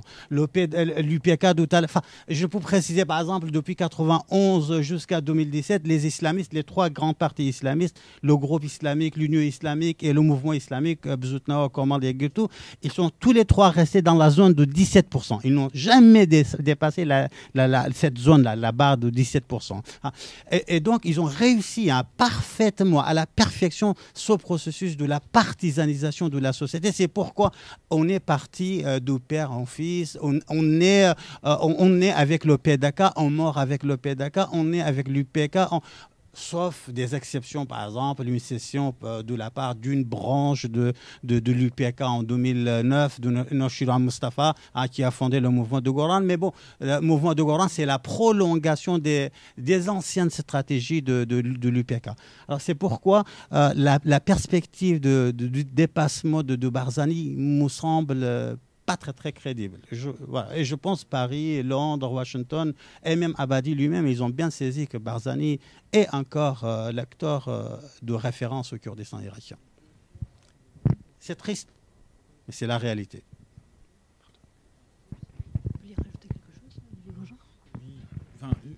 Je vais pas revenir répondre aux questions qui ont été posées. Par contre, je vais peut-être répondre. Alors, il faut pas que ça fasse un débat entre nous, mais voilà, ça fait réagir aussi.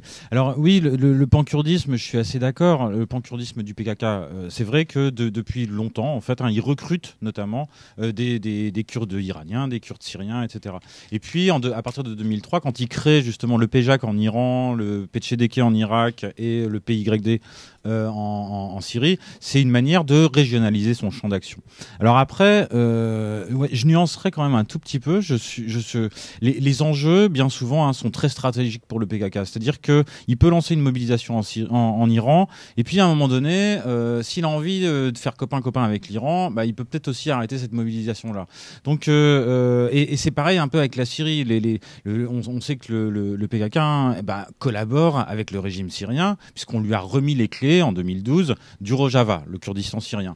Donc il y a des accords, tacites, pas tacites, on ne sait pas trop comment ça s'est fait, mais on sait qu'il y a des formes de coopération, de collaboration. De fait, on peut se demander aussi si cette régionalisation, elle n'était pas destinée à être essentiellement instrumentale vis-à-vis de la Turquie, en fait, pour gagner justement des soutiens extérieurs. Et en 2003, le PKK avait très très peur de l'intervention américaine en Irak. Il ne savait pas exactement ce qui allait lui arriver, et cette régionalisation lui permettait de sauvegarder un petit peu ses arrières. Et puis deuxième point sur ce que vient de dire Adel sur la partisanisation. Je pense que ça, c'est un vrai truc super important. C'est-à-dire que au Kurdistan, au Moyen-Orient en général, mais surtout au Kurdistan, vous avez des ordres sociaux partisans. Ce sont les partis qui font la politique, ce ne sont pas les institutions. Les partis demeurent extrêmement importants, extrêmement forts. Et ça, c'est vrai en Turquie, mais c'est vrai aussi en Iran, en Syrie, en Irak. Et là, je pense qu'il y a une vraie réflexion à avoir justement sur ces ordres sociaux partisans qui ont du mal à laisser la place justement à d'autres institutions qui dépasseraient justement les clivages partisans. D'autres questions ?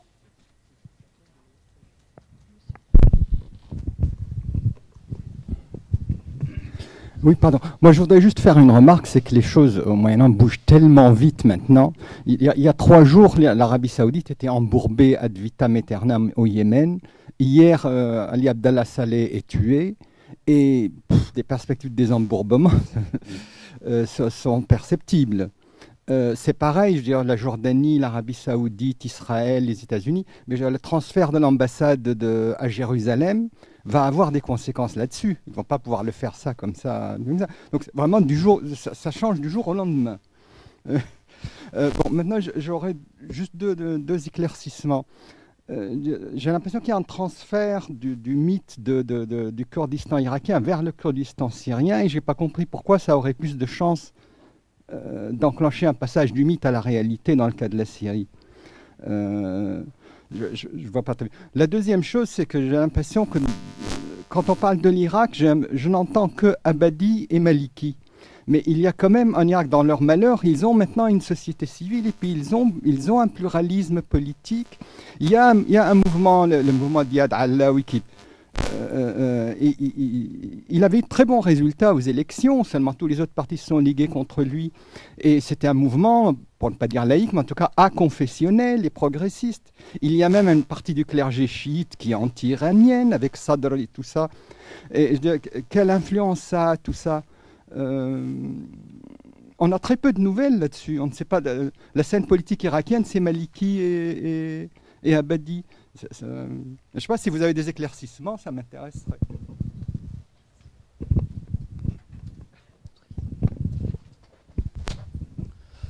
Pour revenir sur le Kurdistan irakien, vous avez bien noté que pour le moment, du moins officiellement, les négociations sont au point mort, que Bagdad, du moins c'est mon impression, joue un peu une partition maximaliste et ne veut faire aucun compromis pour le moment parce qu'ils sont en position de force. Est-ce que pour autant, c'est dans l'intérêt de Bagdad à plus moyen terme de viser une destruction du GRK, sachant que c'est un gouvernement qui a su plus ou moins bien gérer tout de même le problème kurde pour l'Irak de façon globale, et sachant que s'il revenait donc sur cette autonomie du Kurdistan, Bagdad s'exposerait à une ligne de fracture de plus dans le pays, alors qu'il n'en manque pas. Et quand bien même ce ne serait pas dans l'intérêt de Bagdad, est-ce que pour autant le gouvernement ne pourrait pas avoir les yeux plus gros que le ventre, entre guillemets, et pour que ce soit pour des raisons de politique interne, comme Barzani avec le référendum, et décider finalement de jouer cette partition maximaliste jusqu'au bout?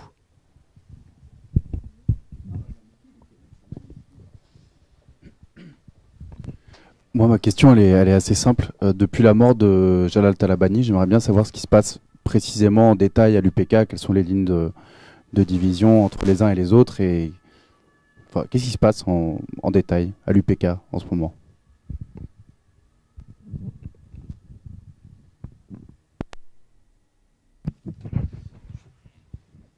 Non, juste sur le. Je sais pas si c'est par rapport à ce que j'avais dit ou pas, que vous avez parlé de transfert du mythe du Kurdistan irakien au Kurdistan syrien. C'est pas exactement ce que je disais. Enfin, en tout cas, oui, je suis pas vraiment dans cette optique-là. J'ai plutôt tendance à penser que, d'ailleurs, hein, les soutiens internationaux au Kurdistan irakien, ce sont pas du tout les mêmes que ceux que les soutiens internationaux au Kurdistan syrien. Aujourd'hui, toutes les gauches radicales européennes soutiennent le projet qui est en train de se construire au Rojava. Alors parfois en faisant pas trop de différence entre les discours, parce que un projet c'est d'abord un discours, et puis les pratiques effectives. Mais c'est vrai que depuis 2011, on a un mythe du Kurdistan syrien, du Rojava, donc qui est né et qui se place en concurrent finalement de ce mythe de l'État kurde irakien, notamment parce qu'on a beaucoup critiqué le clanisme, le tribalisme, le clientélisme des familles Talabani et Barzani. Et effectivement, le projet qui est mis en place par le PKK, hein, on pourrait dire, au Kurdistan syrien, est de ce point de vue-là alternatif et intéresse beaucoup les gauches radicales mondiales.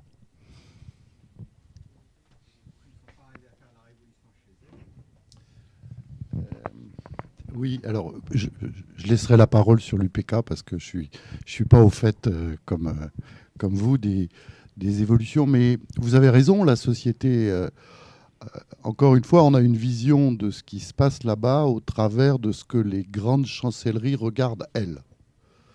C'est-à-dire que les grandes chancelleries mondiales, aujourd'hui, elles sont intéressées par ces embryons de régime qui perdurent et autour desquels elles aimeraient bien reconstruire la même chose en plus stable.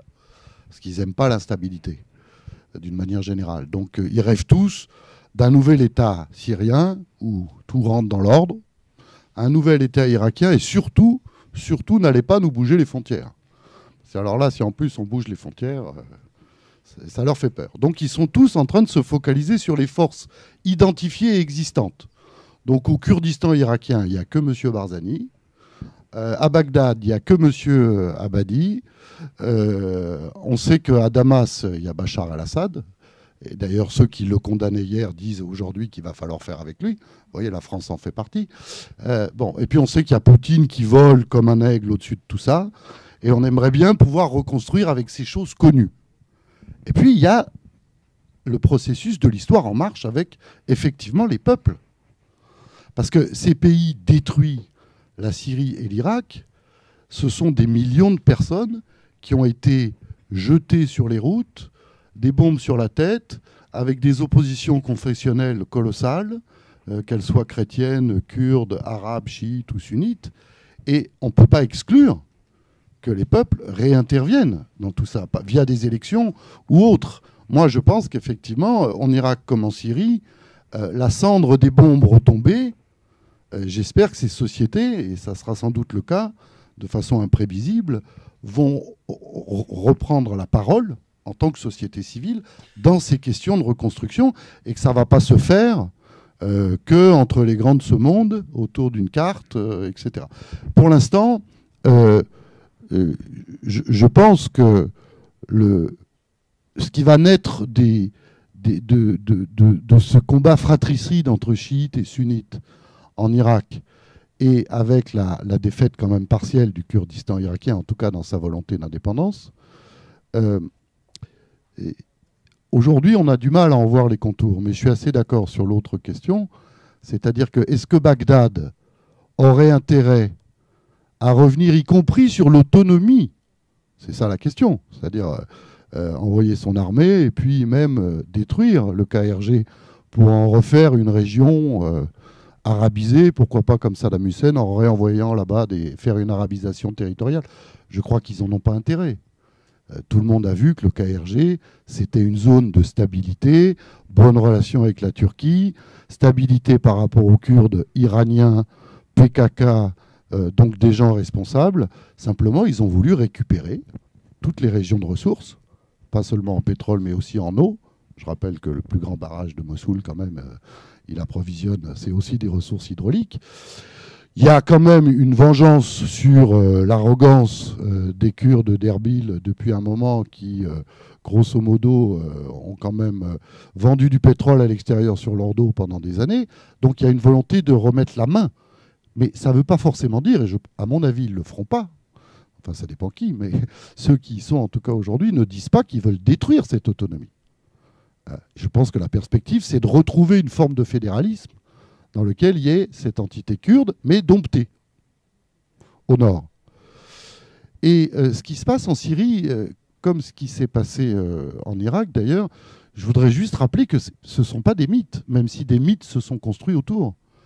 Je veux dire, depuis un siècle que le peuple kurde essaye de faire respecter ses droits culturels, identitaires, linguistiques, politiques, etc., l'autonomie au nord de l'Irak, c'est une victoire historique pour le peuple, pour les Kurdes d'Irak. Alors, c'est devenu un mythe parce que des dirigeants politiques, en gros, se sont accrochés au pouvoir pendant 40 ans et ne veulent pas le lâcher.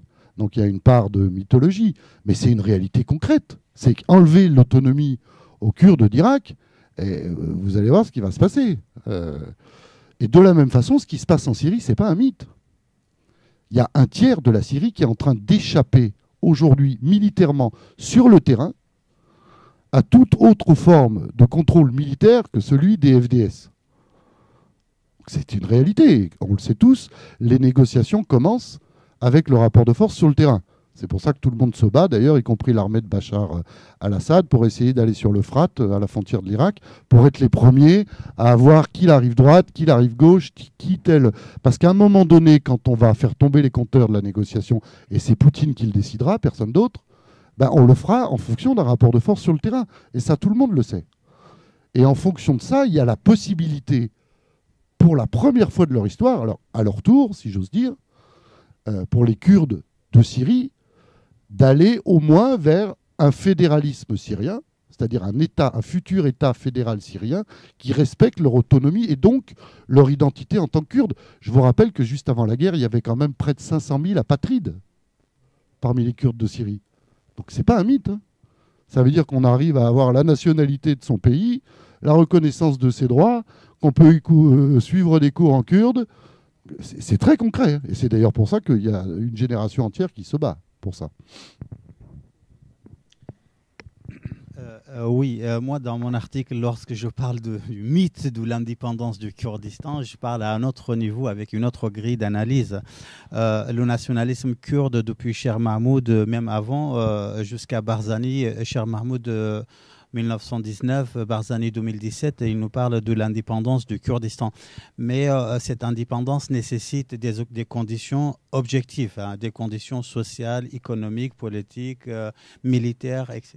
etc. Je n'entre pas dans les détails, je vous envoie vers l'article pour préparer cette indépendance. Mais hors de Cher Mahmoud jusqu'à Barzani, pendant un siècle, le nationalisme n'a fait que le contraire. Hein, n'a rien préparé pour l'indépendance. Donc c'est dans cette dimension que je parle de mythe de l'indépendance. Au contraire, le nationalisme kurde a instrumentalisé cette cause sacrée, à savoir l'indépendance.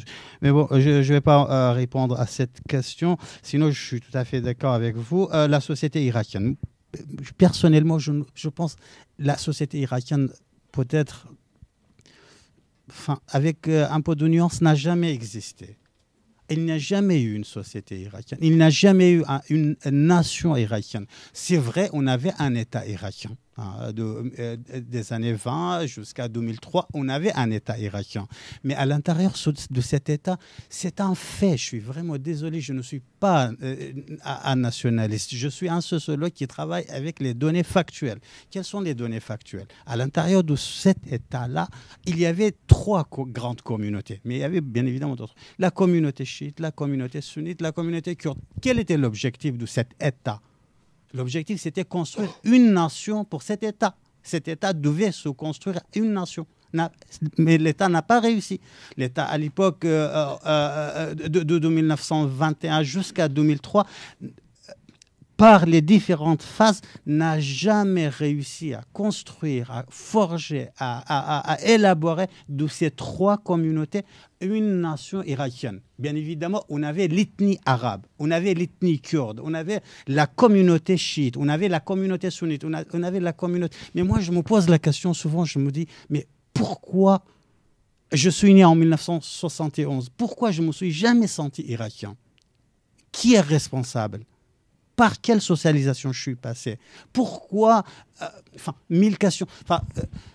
Pourquoi cet État n'a pas réussi à construire de moi un Irakien et non pas un Kurde, un Irakien et non pas un chiite, un Irakien et non pas un sunnite, un chrétien, un musulman, etc., etc. À ce jour-là, lorsque Saddam Hussein, bien évidemment, Saddam Hussein avait un projet autoritaire de construire une nation pour cet État, mais il n'a pas réussi. Il n'a pas réussi pour un ensemble de raisons.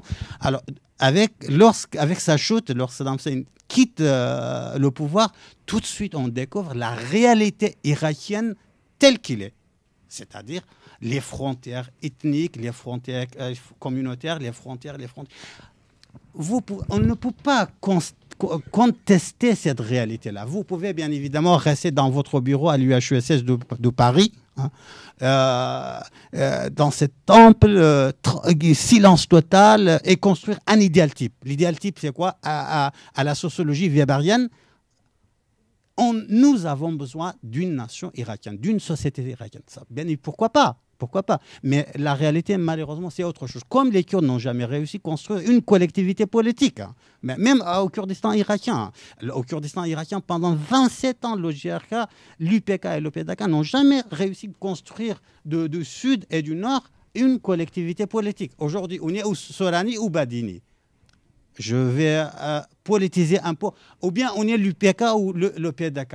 Mais autrement dit, on fait partie d'une autre entité, d'un autre cadre, hein, d'une autre configuration, mais ce n'est pas c'est la configuration d'une nation. Donc ni les Kurdes ni les Irakiens, ils n'ont malheureusement pas réussi de mettre en place cette collectivité politique. C'est pourquoi l'Irak, oui, l'Irak est un État qui n'a pas de nation et qui n'a pas de société, mais il a des communautés et des ethnies. Deuxièmement, est-ce que c'est dans l'intérêt de l'Irak, de Bagdad, d'envahir le JRK? Je ne sais pas, mais il y a deux constats. Le premier, c'est que le JRK est une entité constitutionnelle. Selon la Constitution de 2005, le JRK est reconnu autant qu'entité politique. Mais ça, c'est le premier constat. Ça, c'est la Constitution. Mais la Constitution n'est que des papiers, n'est que des discours, n'est que des écrits. Qui en Irak, ce n'est pas la Constitution qui règle les problèmes, c'est les rapports de force. Premièrement. Deuxièmement, le deuxième constat, à ce jour-là, c'est triste, mais c'est une donnée encore factuelle.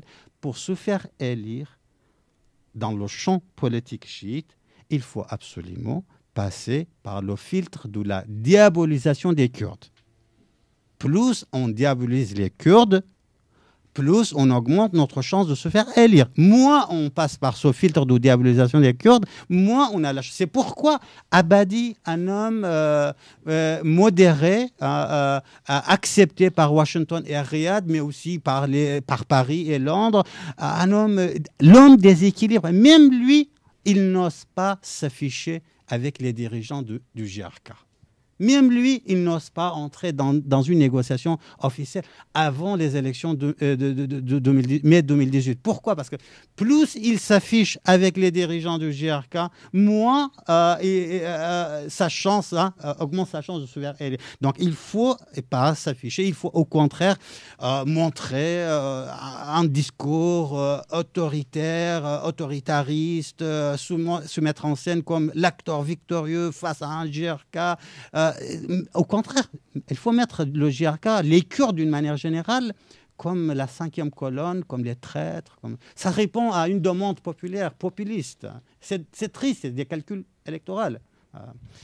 L'UPK, vous m'avez demandé d'entrer dans les détails de ce qui se passe dans la maison de l'UPK, mais vous savez très bien que le diable se cache dans ces détails et que c'est vraiment très, très complexe. Pour synthétiser, il y a 4 tendances actuellement qui sont en guerre de la succession depuis la mort de Talabani. La première tendance, c'est sa famille. C'est sa femme, Hero Talabani, c'est les deux fils, Koubad et Pavel, avec les cousins, les cousines. La famille de Talabani, qui est une famille pro-irakienne, qui a la politique irano-irakienne. C'est-à-dire c'est pour plutôt l'intégration du Kurdistan irakien dans l'Irak. Voilà. Ça, c'est la première tendance. Et cette tendance-là, bien évidemment, détient l'argent et les forces antiterroristes. L'argent et les forces, les ressources. Les ressources de l'UPK est estimé à 3 milliards de dollars. Est-ce que vous avez déjà vu un parti politique avec 3 milliards de dollars? C'est rare. C'est rare. Voilà. Sauf le PDK, qui son capital arrive à 5 milliards de dollars. Donc ça, c'est la première tendance. La deuxième tendance à l'intérieur de l'UPK, c'est la tendance nationaliste représentée par Kossad Rassoul. Alors cette tendance est pro Erbil. C'était pour le référendum, pour l'indépendance. Et cette tendance-là détient les forces militaires de l'UPK, les Peshmerga de l'UPK. La troisième tendance, c'est une tendance pro-américaine représentée par Barham Saleh. Barham Saleh, le 12e vice-secrétaire général de l'UPK, libéral, un homme libéral, il représente cette tendance libérale au Kurdistan irakien qui a constitué sa propre liste pour participer aux élections du mois de août, prévu pour le mois d'août au Kurdistan irakien. Et la dernière tendance, c'est la gauche de la gauche, représentée par la nouvelle génération qui ne croit en rien, ni à la famille Talabani, ni à Barham Saleh, ni à Kossad Rassoul. C'est une génération qui est en révolte contre tout le monde. Enfin, bref, la maison de l'UPK est... Qui est assez proche du PKK, non? Ou pas du tout, cette dernière génération? C'est proche de personne. Reste comme l'UPK, mais elle est opposée à tout le monde. Elle est en colère. C'est une génération très très proche de l'idéologie de la gauche hein. Mais c'est une génération en colère contre la défaite du 16 octobre, en colère contre la corruption des dirigeants, des cadres dirigeants de l'UPK, en colère contre l'application du modèle du PDK au sein de l'UPK, hein, parce que la légitimité de l'UPK, c'était quoi? C'était que nous ne sommes pas le parti politique d'une famille. Mais à ce jour-là, la famille du Talabani, vous généralisez le modèle de l'UPK, c'est-à-dire le modèle de la famille de Barzani. Et donc et en même temps contre Barham Saleh, qui n'a pas réussi quand il était Premier ministre du Kurdistan, de réduire les inégalités sociales. Est-ce qu'il y a une figure qui émerge de cette dernière branche de l'UPK, La dernière tendance? Non, c'est une figure collective. Qui se regroupe autour de Facebook. L'acteur majeur, c'est Facebook. Aujourd'hui, il est impossible d'être kurde, enfin presque impossible d'être kurde et ne pas avoir un compte Facebook. Est-ce qu'il y a d'autres questions? Bonsoir. Alors en fait, moi c'est une remarque que je souhaitais faire et c'était pour rebondir à Monsieur Bakawan. Alors, je suis tout à fait d'accord avec la partisanisation de la société kurde irakienne. Je suis en fait moi-même kurde d'Irak. Rojbash. Quelle partie? Slimani. Solani, donc. Donc, en fait, j'ai de la famille kurde. Kurde. Enfin, j'ai de la chance en fait de connaître des Kurdes de l'université américaine. Et donc, je pense en fait que pour comprendre, pour prédire l'avenir politique du Kurdistan irakien, il faudrait s'intéresser à cette population-là, en fait, à ces jeunes intellectuels qui sont en fait, pour moi, on va dire, des bobos européens et qui, quand on discute avec eux, ont tous les outils pour réfléchir en fait à une nouvelle construction de la politique kurde. Et donc voilà, donc je voulais avoir votre avis à tous. Merci. Oui, bonsoir. Dans cette occasion exceptionnelle pour l'Arabie Saoudite et Israël, ce chamboulement du Moyen-Orient, moi je trouve ça extraordinaire pour ces deux pays de forcer la main à Trump, comme chacun sait, et pour détruire le régime, enfin détruire l'Iran, au point où l'on est, pourquoi pas, hein. Alors dans ce cas, le Kurdistan n'est que une variable d'ajustement.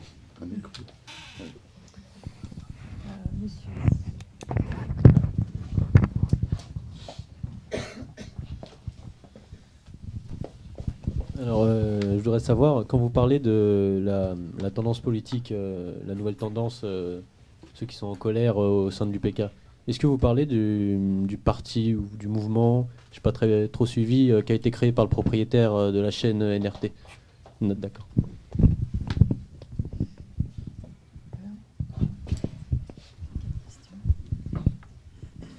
Oui, bonjour. Donc, en fait, j'étais la directrice déléguée du centre de recherche de l'université américaine à Suleymania pendant les 3 dernières années. Et donc, votre commentaire me fait beaucoup plaisir. Et en fait, ma question plutôt sur les rivalités entre le KDP et l'UPK était plutôt liée à la partisanisation de la société et en fait, à quel point ça affecte énormément les chances d'avoir le KRG comme unité ou en fait un avenir quelconque pour le Kurdistan en Irak, parce qu'en fait, même si ça émerge comme une unité, il y a ces rivalités qui sont tellement profondes qui empêchent la création de toute institution ou la fonction d'un État au Kurdistan irakien. Et en effet, je pense qu'il y a une jeune génération qui est assez, disons, dans l'opposition, tout ça, surtout à Slimani. Et en fait, vous avez mentionné plutôt aussi Barham Saleh. Et j'aimerais savoir ce que vous pensez qu'en fait de cet homme comme élément fédérateur, même s'il est de l'ancienne génération, sa capacité à rallier beaucoup de la jeunesse kurde irakienne et ses idées, disons, concernant des valeurs plutôt démocratiques et voilà et les alliances qu'il est capable de créer avec les partis, par exemple islamistes ou des factions plus radicales, par exemple Sengawi et tout dans les territoires disputés. Donc voilà.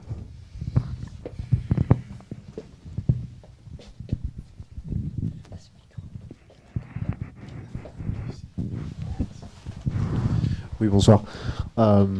J'avais une remarque à faire et une question liée à celle-ci. Tout à l'heure, vous avez mentionné que pour avoir une légitimité électorale, une légitimité politique sur l'échiquier irakien et globalement des territoires autour, il fallait être profondément anti-kurde, s'afficher comme étant anti-kurde, diaboliser le kurde, et que ce kurde soit d'Irak ou d'ailleurs. C'est le kurde en tant que appartenant au peuple, à ce peuple kurde, quelles que soient ses différences vis-à-vis de ses voisins syriens ou autres. Je me rappelle notamment d'une camarade que j'avais au lycée, qui était turque, tout ce qu'il y a de plus classique, et un jour, je ne sais plus pourquoi, j'ai mentionné le Kurdistan et les Kurdes. Je ne pensais pas générer une réaction aussi passionnée. Elle les détestait avec une véhémence impressionnante. La question que j'ai à vous poser, c'est suite aux guerres qui ravagent la zone depuis maintenant quelques années, et notamment qui, théoriquement, les ont soudés face à Daesh et face aux djihadistes de la zone, est-ce que vous pensez que les mentalités peuvent évoluer vis-à-vis des Kurdes dans la zone? Est-ce que cette haine restera ancrée, quelles que soient les guerres et quelles que soient les alliances momentanées? Ou est-ce qu'au contraire, ça peut être un vecteur d'ouverture et d'acceptation du Kurde en tant qu'être humain et non pas en tant qu'animal? Parce que le Kurde n'est pas un animal, mais c'est un chien pour un Turc. C'était comme ça qu'elle me les décrivait. Et je ne revenais pas d'une réaction aussi passionnée. Merci.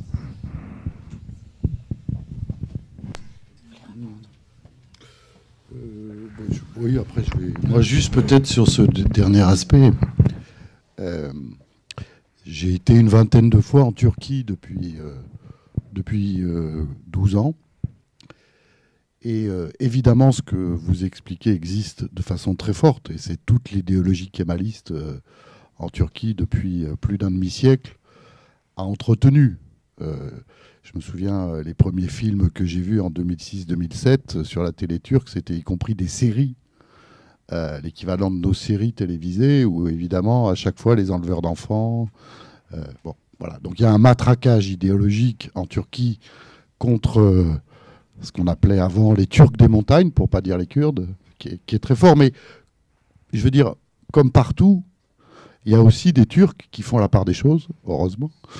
Il y a des Turcs qui ont compris aussi que les questions démocratiques que les Kurdes posaient pour eux-mêmes, en réalité, interpellent aujourd'hui l'ensemble de la société turque. Donc, en gros, il y a des Turcs de gauche, on va dire, sociodémocrates, et qui ne tombent pas dans le piège. C'est comme si je disais qu'au moment de la guerre d'Algérie, tous les Français qui voyaient un Arabe le traitaient de bougnoul. C'était pas vrai, même si c'était aussi vrai pour certains. Et donc, je pense que, en tout cas, le sentiment anti-kurde, je pense qu'il est à son paroxysme en Turquie. Je pense qu'en Irak, en Syrie et en Iran, pour avoir été dans ces trois pays, on n'est pas du tout sur les mêmes fibres. Même si le référendum et l'indépendance, c'est-à-dire la partition souhaitée affichée par Barzani, a sans doute retourné un certain nombre d'Arabes irakiens contre les Kurdes en disant les salopards, ils voulaient nous laisser tomber et nous affaiblir, parce qu'il y a eu ça aussi. C'est un des effets sans doute négatifs. Bon, en Syrie, il n'y a pas eu non plus ce ciment idéologique aussi durable dans l'histoire qui a fabriqué des sentiments anti-kurdes aussi vifs qu'en Turquie. Sur les Kurdes de Turquie. Bon, je suis tout à fait d'accord. Oui, je rajoute une phrase par rapport à l'Irak.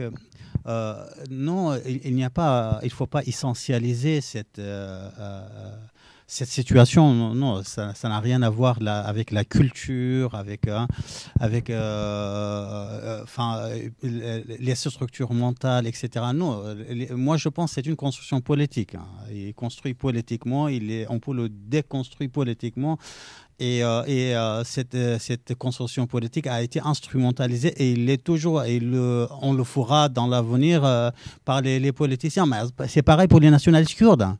Aujourd'hui, les nationalistes kurdes, il faut absolument passer par le filtre de la diabolisation non seulement des Arabes, mais aussi des chiites. Des chiites, par exemple, le chiite est mis en scène dans le système de préjugés des politiques des nationalistes kurdes, des politiciens nationalistes kurdes comme des pieds nus, des pieds pâtis, on dit en kurde, c'est-à-dire des pieds nus. C'est un jugement de valeur très très fort au Kurdistan. Qui mange avec ses mains, il ne sait pas manger avec, qui a un accent dur lorsqu'il parle, et en plus, c'est un musulman, et l'islam est mis en scène par les nationalistes kurdes comme la religion des occupants. Le Kurdistan irakien est considéré par nos nationalistes kurdes comme une zone occupée par les Irakiens arabes. Enfin, je voulais dire, des deux côtés de la frontière, le nationalisme chiite, j'ai dit le nationalisme chiite, et le nationalisme kurde, il travaille sur les mêmes mécanismes. Voilà, c'est pourquoi je dis non, il ne faut pas essentialiser. Par contre, je reviens sur la nouvelle génération et Barham Salah rapidement. Je suis tout à fait d'accord avec vous, mademoiselle. Et Arbil, comme à Souleymanie, il y a une nouvelle génération qui se forge dans les couloirs de Facebook et s'occidentalise. Il s'habille à l'occidental, il essaie de ne pas apprendre l'arabe, même pas le kurde, mais plutôt l'anglais. Ils communiquent entre eux en anglais. Et il essaye même de s'habiller à l'occidental, non pas du XXe siècle, mais du XIXe siècle. C'est vrai, il y a une nouvelle génération.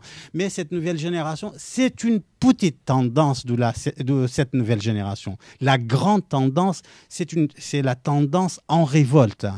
Autrement dit, c'est les défavorisés, c'est les exclus de la société, c'est les marginalisés du système politique kurde, qui sont en colère, qui ont fait le 17 février 2011. Le 17 février, vous vous souvenez, à la place Bagdad Kisara, on dit, c'était la place de la liberté, après on l'a renommée, il y avait des milliers et des milliers de jeunes qui demandaient le départ de GRK, pas seulement Barzani, mais tous les acteurs politiques, et à l'époque, qui était au pouvoir, qui était le premier ministre kurde, vous vous souvenez?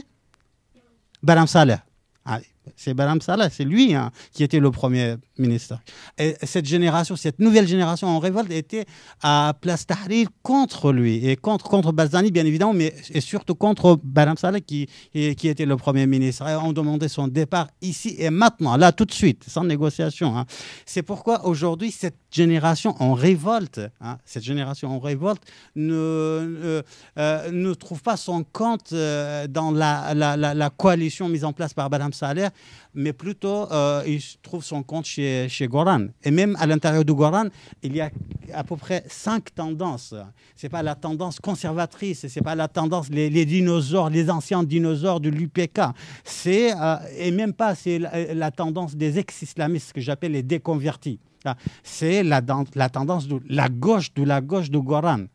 Là où on critique tout le monde, y compris le chef de Goran. Il faut critiquer à tout moment, il faut détruire comme un bulldozer. Voilà, mais par contre, qui est autour de Barham Saleh? Il a quitté l'UPK, mais à ce jour-là, si vous lisez le profil des acteurs majeurs autour de Barham Saleh, ce sont les anciens islamistes qui ont quitté leur parti politique. Par exemple, Aram Kader, qui était un des fondateurs du groupe islamique du Kurdistan irakien, il a quitté son groupe, le groupe de Ali Bapir, et aujourd'hui, il est un des piliers de sa tendance. Ou Mohamed Raouf. Mohamed Raouf, c'était un des piliers des frères musulmans kurdes. Aujourd'hui, il est avec Barham Saleh. Autrement dit, autour de Barham Saleh, on retrouve des acteurs idéologiquement conservateurs, mais économiquement libéraux. Voilà, globalement. Est-ce que j'ai répondu? Voilà. Je ne sais pas s'il reste une question, peut-être qu'on peut prendre. Répondu à la mienne. C'était quoi la question? Israël et l'Arabie Saoudite. Profitons de cette occasion pour détruire l'Iran parce que c'est une occasion unique de ce chamboulement. Oui. Oui, alors, je crois que sur l'Iran, là aussi, personne n'est vraiment tout à fait décidé à aller attaquer Téhéran. C'est quand même un gros morceau. Mais en tout cas, ce qu'on voit, c'est que les Occidentaux, Europe et États-Unis, commencent à se rendre compte que l'après-Daesh, ça veut dire un Iran qui est beaucoup plus présent qu'il ne l'était avant. Et ça, je dirais depuis 13 ans, grâce aux Américains. Hein, parce que c'est quand même la politique américaine de 2004 à 2011 qui a fait tourner la société irakienne dans le tropisme iranien chiite. Et ça, c'était la première étape. La deuxième étape, c'est que des deux guerres civiles irakiennes et syriennes sort un Iran qui a une influence régionale sur le terrain énorme. Bon. Est-ce que ça veut dire pour autant que l'Iran n'est pas prêt à négocier, y compris avec ses puissances occidentales, et à discuter? Si, les Iraniens, ils ne sont pas plus bêtes que les autres.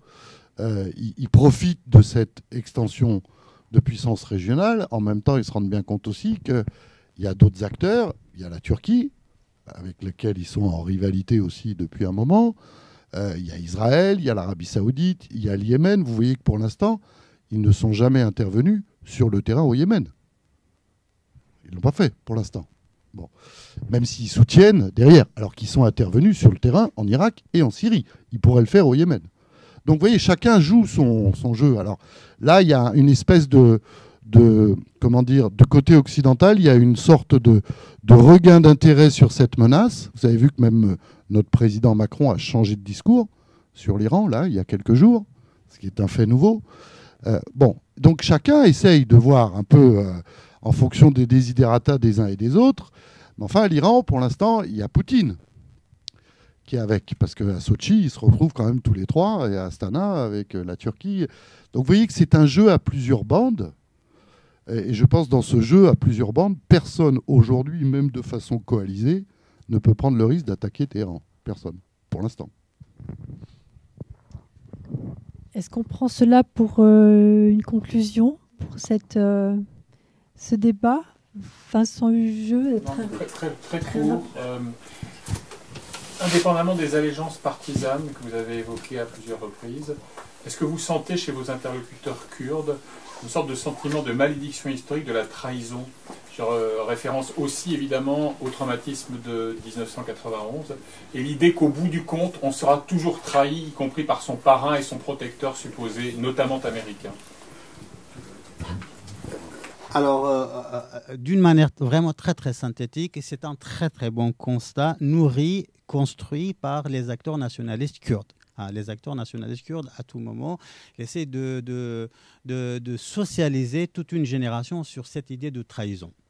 De Cheikh Mahmoud trahi par les Anglais, à Mustafa Barzani trahi par les Américains et le Shah d'Iran, à Massoud Barzani, l'office de Mustafa Barzani 2017 trahi encore une fois par les Turcs et les Saoudiens et les Américains. Oui, mais en réalité les choses sont beaucoup plus profondes que ce constat construit par les nationalistes kurdes. Pardon. Oui, surtout qu'en l'occurrence, les Américains, ils ont prévenu depuis très longtemps qu'ils n'étaient pas favorables, donc ils ne les ont pas trahis là-dessus. Oui, effectivement, les Américains, ils l'ont dit clairement. Ils l'ont dit clairement, les Français, les Américains, les Turcs. Tout le monde a prévenu le JRK. Mais ça, ce n'est pas important. Ce qui est le plus important, c'est comment le nationalisme kurde transforme cette situation en un programme de socialisation de toute une génération. Merci. Je crois qu'on peut saluer et applaudir nos trois intervenants pour ces éclairages.